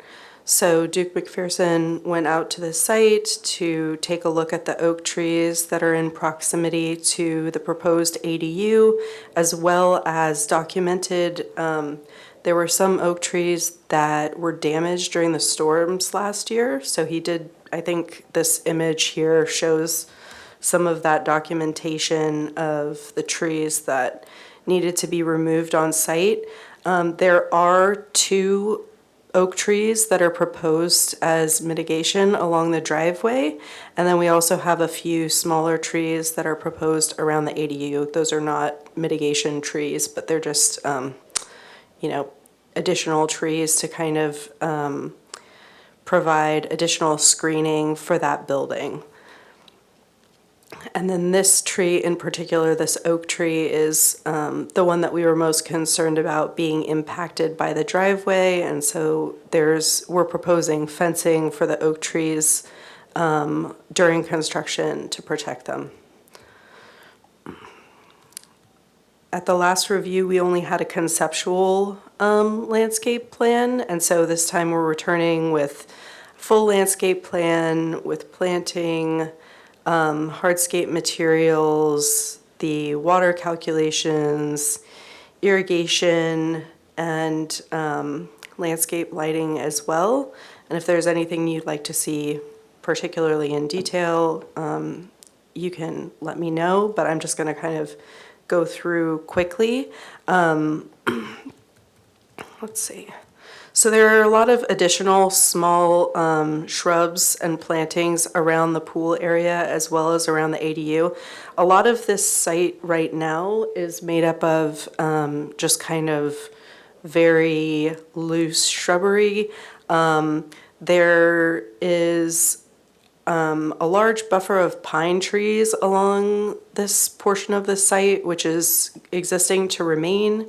And then this is another large featured tree that we're maintaining, some of these trees on the site that we're protecting as we develop this and kind of incorporating the existing landscape trees with this design. Our exterior lighting fixtures. And there are two smaller structures up towards the main house. 2 trellises, one for a covered dining area and then one with a little exterior fireplace. And I think a lot of these details here that we're showing, and this is part of the reason why we don't have the structural as part of this set, is because there is a lot of detail provided as part of these drawings. And then we also have building sections, which I'll cover in the next, when we get to them. So all of these details for the footings of the trellis and the railings and the pool, as well as, and then this is that dry stacked boulder wall that I was referencing near the pool deck as well. Landscape plan. This is the site section, and you can see how the ADU is sitting down into the site. The idea was there's actually a little kind of valley here, and there was an existing turnout for the driveway, and so we were utilizing that kind of flat area as the area for that driveway, and then building up this ADU to mimic the site. So then our garage actually sits basically below grade, and you can see the low point here of this kind of like little berm, which is protecting, so if you're standing down here in the cul-de-sac, you know, you're basically visually not seeing that much of this structure. Floor plans are pretty much the same as the previous submittal, just with a little bit more notes and detail. And then this was kind of the idea here where we have a 2-story structure on this side, and then as the site slopes up, we have another 2-story structure. So it's kind of 2 2-story structures side by side instead of a 3-story structure here. So you can kind of see that here with the mechanical room down below. These are our building sections, and then we also have details showing how the rafters, the rafter detailing, as well as the covered deck framing and that kind of thing. So our foundation, another section, exterior elevations, which are similar to last time, although these are black and white. And then our 3D views of the project, and then it shows the pool up in the top here, and then the ADU bit down below. And then our exterior detailing with the 2-piece mission roof tile, the eave, the covered patio, railings. We do have some plaster railings with a metal on top, and then we also have an exposed metal railing in a different location, our chimney cap, door and window details here, and then some mechanical drawings and plumbing drawings, power plans, reflected ceiling plans, and then here's our stormwater plan, which shows the location, the drainage for the site. And that concludes my presentation. Perfect, thank you. Move to public comment. Thank you, Chair Lewis. I'll start with in-person public comment. At this time, I have no slips for this particular project. If anyone wishes to make a comment, they may fill one out and bring it to me. I see no one in the audience moving to do so, so we will move on to virtual comment. And at this time, I see no hands raised for virtual comment on this item, and we did not receive any written correspondence for this item. So at that, I'll turn it back over to you, Chair Lewis. Okay, any questions? Can you confirm again for the trees that are being removed? So is it the two that were fallen or damaged in the storm, or are there additional to those two as well? There were some trees in the footprint of the ADU that I believe were damaged as well, and those have been removed. Okay, are those oak trees or some other? They were oak trees. They were Yeah, they oak were trees. small oak trees, yeah. Okay, and then the mitigation plan is two new oak tree. Okay, and then what box sizes are those? I think it was a 24-inch. Let me go back to the arborist report. That just sounds low to me, so I just wanted to have a clear understanding.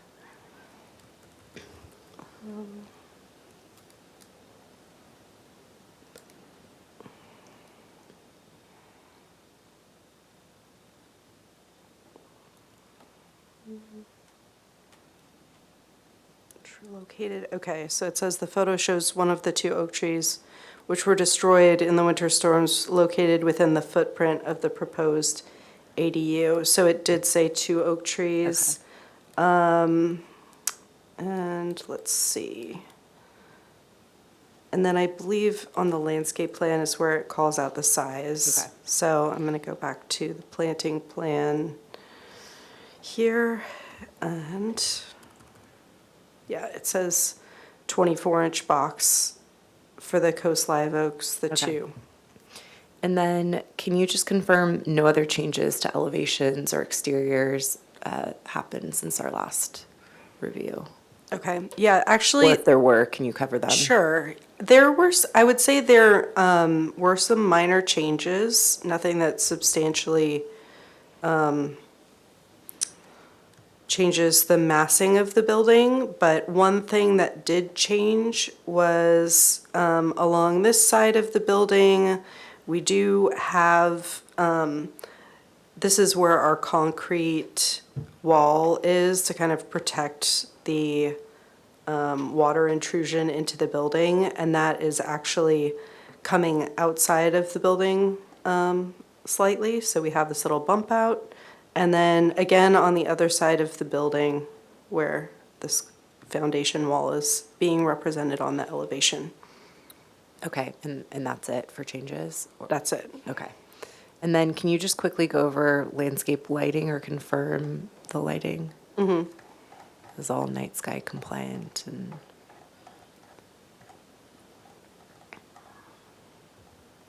Okay. Yeah, this is the landscape lighting plan, down lights, path lights, the step lights, and then the downward facing path lights as well. Let's see. And then the locations shown on the plan here. And then at the ADU, the exterior lighting that we have is all located basically under the eave areas. So there are two covered decks, and that's where the exterior lighting is located. There's none on the back portion of the building because you really can't walk around there. Okay, thanks. Any questions? Okay, comments? I think the board generally liked the design previously, and it's very much in conformance, and we appreciate the added details. I'm not concerned about a structural engineer. I think the drawings, a lot of the structural components are civil, and they've provided that, and you've incorporated the structural details into the architectural details in the set, as far as giving final approval. Unless it's a technicality that we can't give it because there's no structural engineering. It just says where applicable. So the engineering plans were applicable. We don't have structural for the ADU, though. So do you want to have them come back for final with them? This has happened before, where we just were able to say the project is ready for final approval, and it ends up becoming, I thought it ended up becoming like a administrative approval, but I don't know what we do. Why didn't you include structural? We've come to several reviews lately without structural drawings and gotten final approval. Okay. So, Okay. Just don't want to get in trouble. Yeah, I think it really depends on the project. As staff, we ask for working construction documents, and that usually means documents that you can submit straight to building and safety. That's what you should be viewing here today. Again, I'm not an architect. I rely on the applicant's expertise to provide structural details as necessary, befitting a project. I'm not the one to ascertain whether or not a project requires hiring a structural engineer and providing those In this separate case, sheets. it does, but we're just, if we've done it before and it's not a problem, then Yeah, and I think it's, the structural engineering drawings are not going to change our decisions here in this case. In Okay. others potentially, but not in this case. And so I I'm all think for that's moving a project on. Okay. I agree. Great, thank you. You know, they're going to be checked in the building permit, and we are not, yeah. Okay, any other comments? Okay. So I move to approve this project for project design approval and final approval with the following findings. There we go. The proposed development is consistent with the scenic character of the city and will enhance the appearance of the neighborhood. The proposed development is compatible with the neighborhood, and its size, bulk, and scale is appropriate to the site and the neighborhood. The ADU is sited within the hillside. The proposed buildings and structures are designed with quality architectural details. The proposed materials and colors maintain the natural appearance of the ridgeline or hillside. The board supports the architectural language and details provided. The proposed project does include the removal of trees. The arborist report indicates that there's not a significant impact to a historic tree, landmark tree. The proposed project, to the maximum extent feasible, preserves and protects healthy, non-invasive trees with a trunk diameter of 4 inches or more, measured 4 feet above natural grade. The project does include the removal of trees and includes a plan to mitigate the impact of such removal by planting replacement trees in accordance with applicable tree replacement ratios. The public health, safety, and welfare are appropriately protected and preserved. The project generally complies with the Good Neighbor Guidelines regarding privacy, landscaping, noise, and lighting. The development, including proposed structures and grading, preserves significant public scenic views of and from the hillside. The development, including the proposed structures and grading, is appropriate to the site, is designed to avoid visible scarring, and does not significantly modify the natural topography of the site or the natural appearance of the ridgeline or hillside. The proposed site improvements and ADU all step down with the natural grade. The development maintains a scale and form that blends with the hillside by minimizing the visual appearance of structures and the overall height of structures. The grading findings have been met as stated in Section 226930 of the City of Santa Barbara Municipal Code. The proposed grading will not significantly increase siltation in or decrease the water quality of streams, drains, or water storage facilities to which the property drains, and meets stormwater requirements. The proposed grading will not cause a substantial loss of southern oak woodland habitat. Okay. I will second that motion. Chair Lewis, Yes. Board Member Graffiti, Yes. Board Member Sherry. Motion passes. All right, thank you. Great, thanks all. And An this appeal? is just to the applicant, just to announce the 10-day appeal period. So either you or a member of the public can submit an appeal 10 calendar days from this date. All right, thank you. Okay, we will move to our last item. This is a continued item here for final approval. 1215 High Ridge Lane, a proposal to construct a 5,708 square foot, one-story single-unit residence with an 840 square foot attached 3-car garage and a 270 square foot pool cabana located in the Hillside Design District. Proposed associated site improvements include uncovered patios, entry and garage porches, an uncovered mechanical pad, a new driveway, arbor, and retaining site walls. The existing residence and storage and garage storage space will be demolished. SFDB review and approval is required to allow one uncovered guest parking space to be in the front yard without screening. Grading is estimated to be 1,250 cubic yards of cut, 2,000 cubic yards of fill, and 750 cubic yards of fill import. 3 oak trees are proposed for removal, and mitigation planting is proposed. The proposed total of 6,818 square feet on a 112,908 square foot lot is 116% of the guideline Florida lot area ratio. Final approval is requested. The project requires substantial conformance to the plans that received PDA on February 26th. Are there any staff comments? For this project, no, I'll let the applicant take it away. Okay, Thank so you. if you can make sure that your mics are on and that you state your names for the record, and then it would be helpful to go through any of the comments made on the previous minutes, changes that have happened since receiving project design approval. Sure. Thank you, Chair Lewis. Fellow board members, my name is David Watkins. I'm the project designer for this.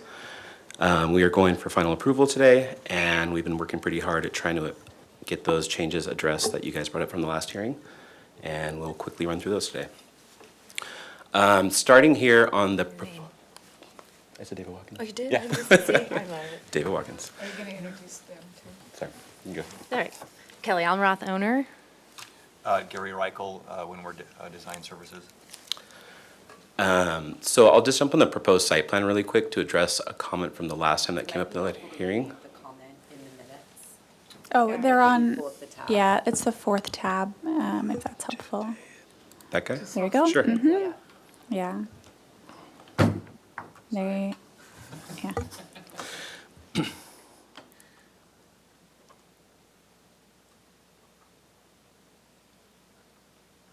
I'll address 1 and 3 right now, and then I'll let the permaculture and stormwater team address number 2. So how would I go to the renders? Forget the site plan.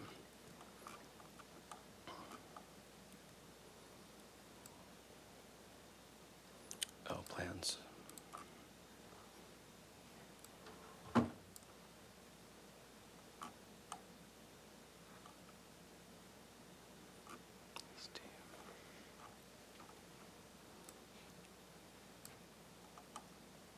Getting closer.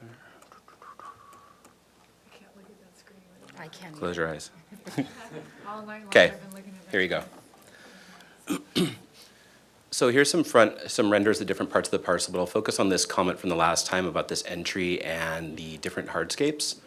We're still gonna propose to keep that entryway as the travertine. And I have a sample of that to remind you guys what that looks like. It's a very sandstone-y looking color. That'll be down at the pool deck as well. And then this area up here for the pathways will be sandstone that we can get from the site itself because it's pretty abundant, and then this landing here as well. We feel that's pretty consistent with each other, and that kind of simplifies the different color schemes. And what I also like about that, and I can show you in another picture in a second, is the existing site has a driveway, a 2-axis driveway that's cobblestone, and it's like a sandstone. I went and looked at it again. It's not as red as I think we were recalling last time. And so I think given that with the sandstone and the patterning that we're mimicking with our permeable driveway, the cobblestone patterning is consistent, and then that color scheme that we're preserving over there is going to tie in with the material that we're proposing up here, so we're really trying to minimize that at the front. So here's a few views of that, and then we can go over more of the landscaping itself when Ricardo and Fred speak. I will go back to jump around again to the presentation photos to show the front of the site, to show that driveway.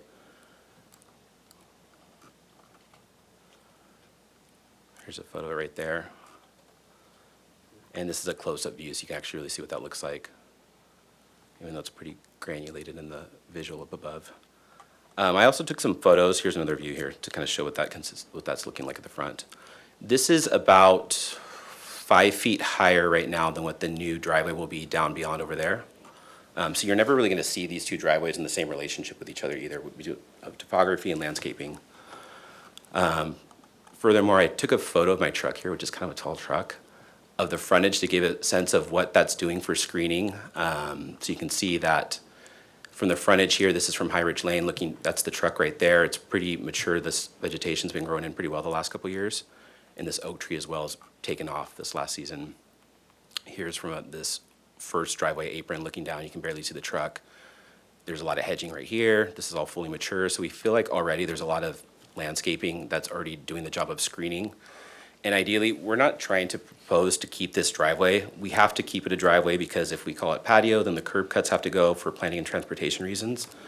But because of stormwater and because of the amount of work we'd have to do for this, we were just trying to leave it as is because it will ding us for our stormwater count. And we haven't given up the hope of someday getting an ADU, even though we cannot keep this existing one. This isn't going to be the primary residence that's parking by any means. So for permit-wise, we have to maintain it. We're trying to preserve it.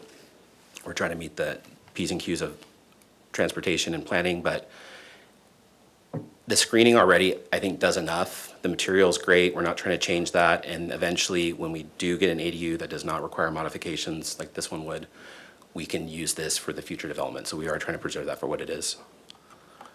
I think that addresses the first couple comments there. And then in terms of plans, I'll kick it over to lighting. That was some of the concerns that came up with another board member about the lighting in the front of the property and making sure it's dark sky compliant. And so if you guys close your eyes, I'll jump to the landscape or the lighting sheets.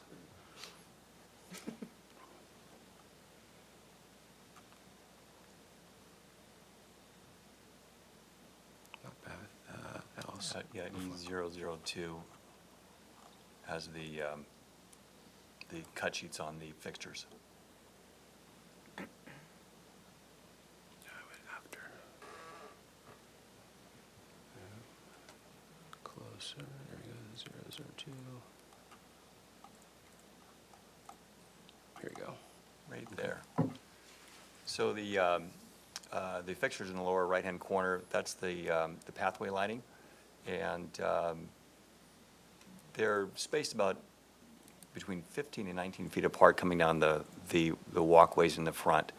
They're 18 inches high, approximately, and they're, I believe, 4 watts per fixture at 340 lumens of fixture. So we really minimized the quantity of those in the front to reduce the light footprint. And especially at the elevation they're at, you're really not going to see the fixtures from the main road above.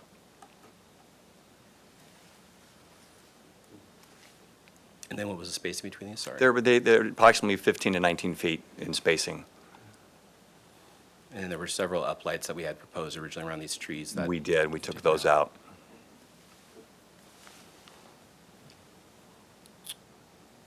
And then, do you want to go on any of the other lights for any The reason? only other lights, we've got some wall sconces there on the retaining wall up in the upper right-hand corner. They face the property, so you shouldn't see those from the street view. The wall sconces on the garage and then the entryway, they're all dark sky compliant. You won't be able to see the lamp at any horizontal level. And based on grade, they're going to be at your ankle level essentially from the street. So you're never going to see the light source. You're not going to see the light source. Any other questions or comments? That's really it. They're really, it's very minimalistic in terms of lighting. And then, do you guys want to talk about stormwater and landscape now? And I'll direct the computer.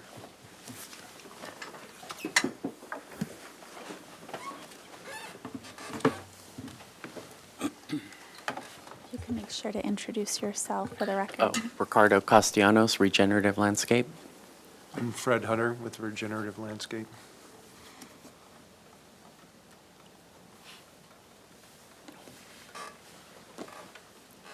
You want to maybe I'll... Yeah, I'll swap with you. There you go. So you have the full landscape plan here today. Let's see. So we have a lot of succulents, some stately agaves at the front. We have succulent with color here. We are in a high fire zone, so we are using quite a few different succulents and with color. We have one of the stormwater areas that Fred will be talking about shortly, but it's carex grass, just to dissipate there. We have some Arctostaphylos ground covers. We have tree aloes here at the back, over by the pool area, right there. Large swaths of different, like bluish succulents of Senecio. We have Correas. Here's the parking area right here on the street. Over on the back, we have the arbor area. We have also more succulents, bush succulents here along the side. Right here are the mitigated oak trees. These are the fruit trees and vegetable garden. As you come down to the pool area, we have our different zones of drought-tolerant plantings, things such as ribes, rhamnus. The toyons are the large ones here. Everything's spaced appropriately. Over closer to the pool, we have Canopophia, kangaroo paws. We have some cistus. We have roses closer to the house. Let's see, where else do we have here? That's about it. We have some lotus for a lot of color here, which the owner really likes at the entrance here and over by the front door. And then along the house on the raised planters, we have Allostriatas, which are right here, and also in the box right here. You want to talk about stormwater? Sure, can you pull up the? Oh, I'm sorry. We have our schematic irrigation plan here. How do you pull back? Zoom out. Zoom out, yeah. Okay. With all the calculations. And then we have our hydrozone map here with our well-o calculations at the side. It shows all the plants, the lows and very lows. Most of the moderate ones are the fruit trees. And here's the stormwater plan right there.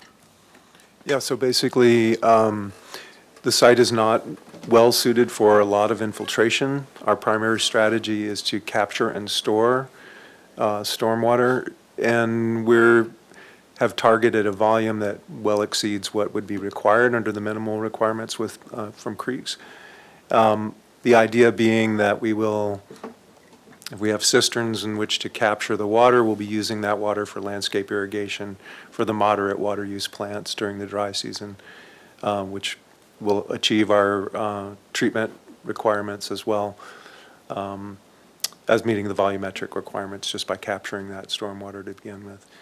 And the driveway, as was mentioned, is permeable, so that's not adding to our new impervious surfaces. And all of the roof surfaces and impermeable hardscapes attendant to the house will flow into a below-grade void block cistern structure that's under the turf area, will be artificial turf in that zone, and underneath the turf will be this large void space style cistern, which has quite a large capacity. And then there will be also 2 above-grade rain tanks at the back end of the garage that will be behind the wall at the back side of the garage, kind of hidden out of view there. There'll be low tuna can style rain tanks, 2 5,000-gallon rain tanks. The cistern water and the rain tank water will be used to water moderate water use plants, both in the area of the master bedroom and the kids' garden and the fruit trees that are deployed in the western part of the lot. And that is basically, in a nutshell, the stormwater details. I think that was our comments too. Addressing number 4 real quick, sorry, I didn't address that earlier, but we're going with a Sarnafil PVC membrane roof. The color is lead gray. So instead of that white that I originally thought we could use, it's going to be a darker gray. I think we've addressed 5 and 6, 7's fine. I think that was all our question. Yeah. I think that was just what we had, was just these guys. So that would conclude our presentation. Okay, we'll move to public comment. Thank you, Chair Lewis. I'll start with in-person public comment. At this time, I have no slips for this particular item. If anyone wishes to make a comment, they may fill one out and bring it to me. I see no one in the audience to do so, so we will move on to virtual comment. And I do have one hand raised for virtual comment. It's for Mr. Alain Trial. So, Mr. Trial, you will have 2 minutes to speak.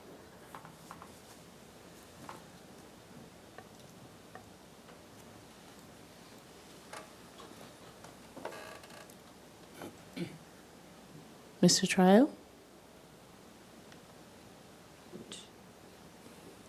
Hello? Hello? Now we can hear you, thanks. Okay. This is his wife, Beverly Johnson Trial. Okay. And I wanted to acknowledge all the hard work that has gone into this project from the owners and all the designers and the board in particular. And I think it's a real shame that there was no way to be able to keep the existing residents. I was very fond of that existing residence and have known it for many, many years. I think the project looks beautiful, and I'm particularly happy with the cisterns. And that's it. All right, thank you. Thank you. We will move on from virtual public comment, as I see no further hands raised, and we will go on to written correspondence, which we did not receive any for this particular item. And at that, I will turn it back over to you, Chair Lewis. Okay, we'll start with questions. So number 1, I see the first item on the minutes was about studying natural warm colors. Do you have your material palette page, or you've got them here? Do you want me to pull it up on the screen so people can see? Well, if you've got physical, we can look at them. Yeah. Okay.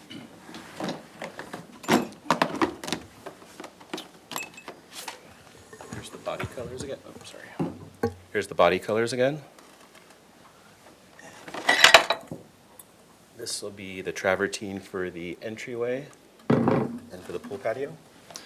Oh, and Board Member Lewis, if you can see the online screen there, yeah, if you wouldn't mind kind of centering as much as you can, so everybody else can see these wonderful materials. Thank you.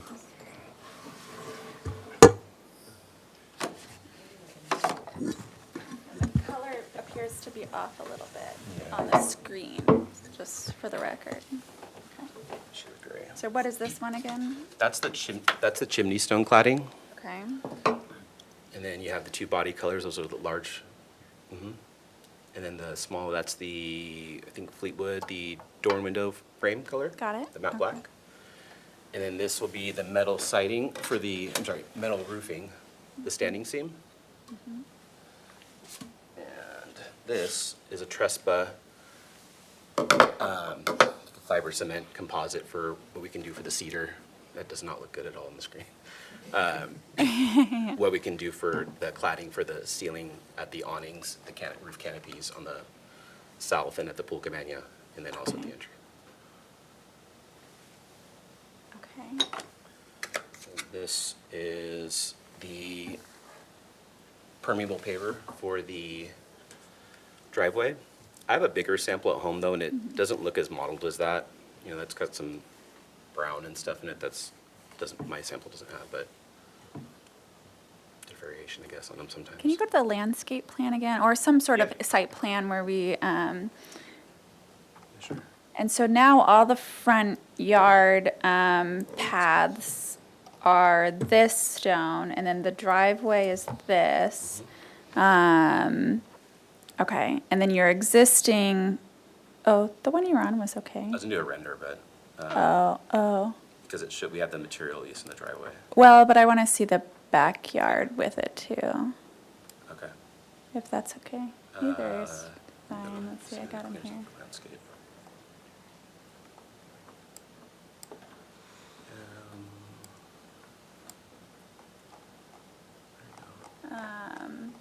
And what you're showing is that your front, yeah. So, and your rear by your pool deck is also this travertine? Yeah. Okay. We have our renders that you can see on this one. Okay. And that right now where your cobblestone existing, not quite cobblestone, larger stone, that is screened enough is kind of what you're showing here with all the plantings before you can get to the paths here. Yeah, and that's at a higher elevation too, over, I guess we're right here. Okay, right. And then back to the warm colors, I see that, the gray feels warm. Did you study other, whites? This is quite bright. It's pretty creamy considering, the other white options that are whiter than that are pretty stark, and that was gonna be too blinding. So that was a good like cream kind of, I think, where it was warmer than some of the other stark whites, had some color to it, which I like, and without making it too, it was getting too blue and too red sometimes. So I think that was a good balance between the stones, pulling out the colors in the lighter and the darker, and then the gray, white warming it up. Okay, any questions from the board? Yeah, you're here for final, right, David? Can we see the details and the elevations and the sections and the drawings and just kind of go through them briefly? You want to go to the elevations first?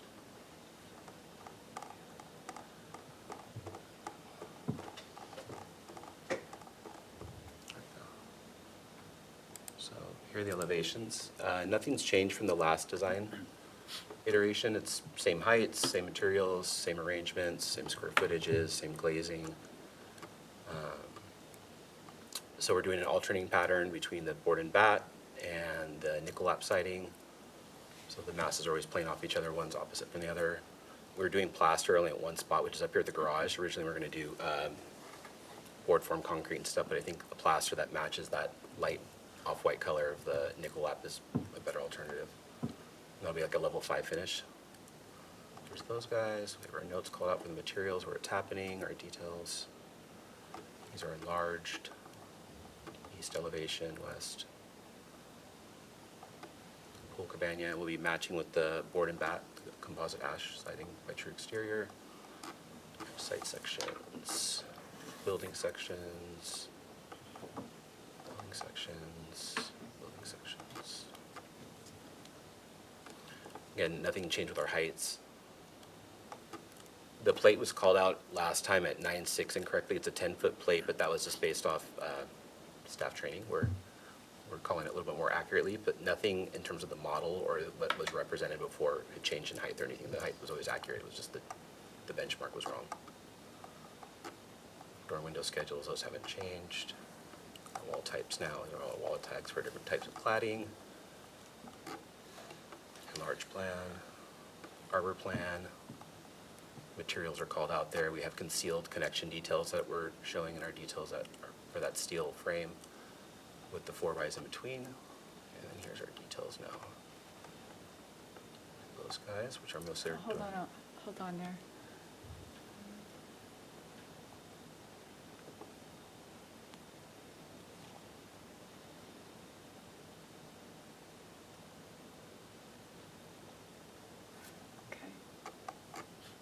More door windows.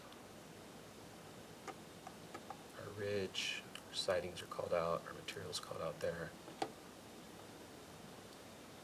Valley gutter. Parapets.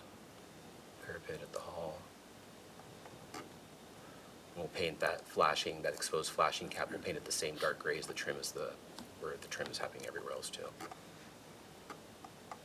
And then this is 805, yeah. So here's our details here. for the concealed connection and then the buried post connection. Except there's a visual, there's grade here that's turned off unfortunately, but the grade's right there. Trim, chimney, and then the renders.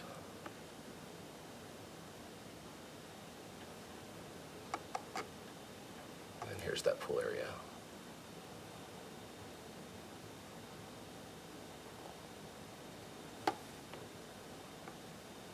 And then any other sheets? No, that's okay.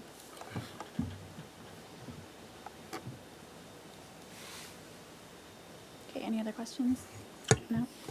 Okay, comments? I don't really have any additional comments. Yeah, I appreciate the landscaping and looking at that and bringing in the samples.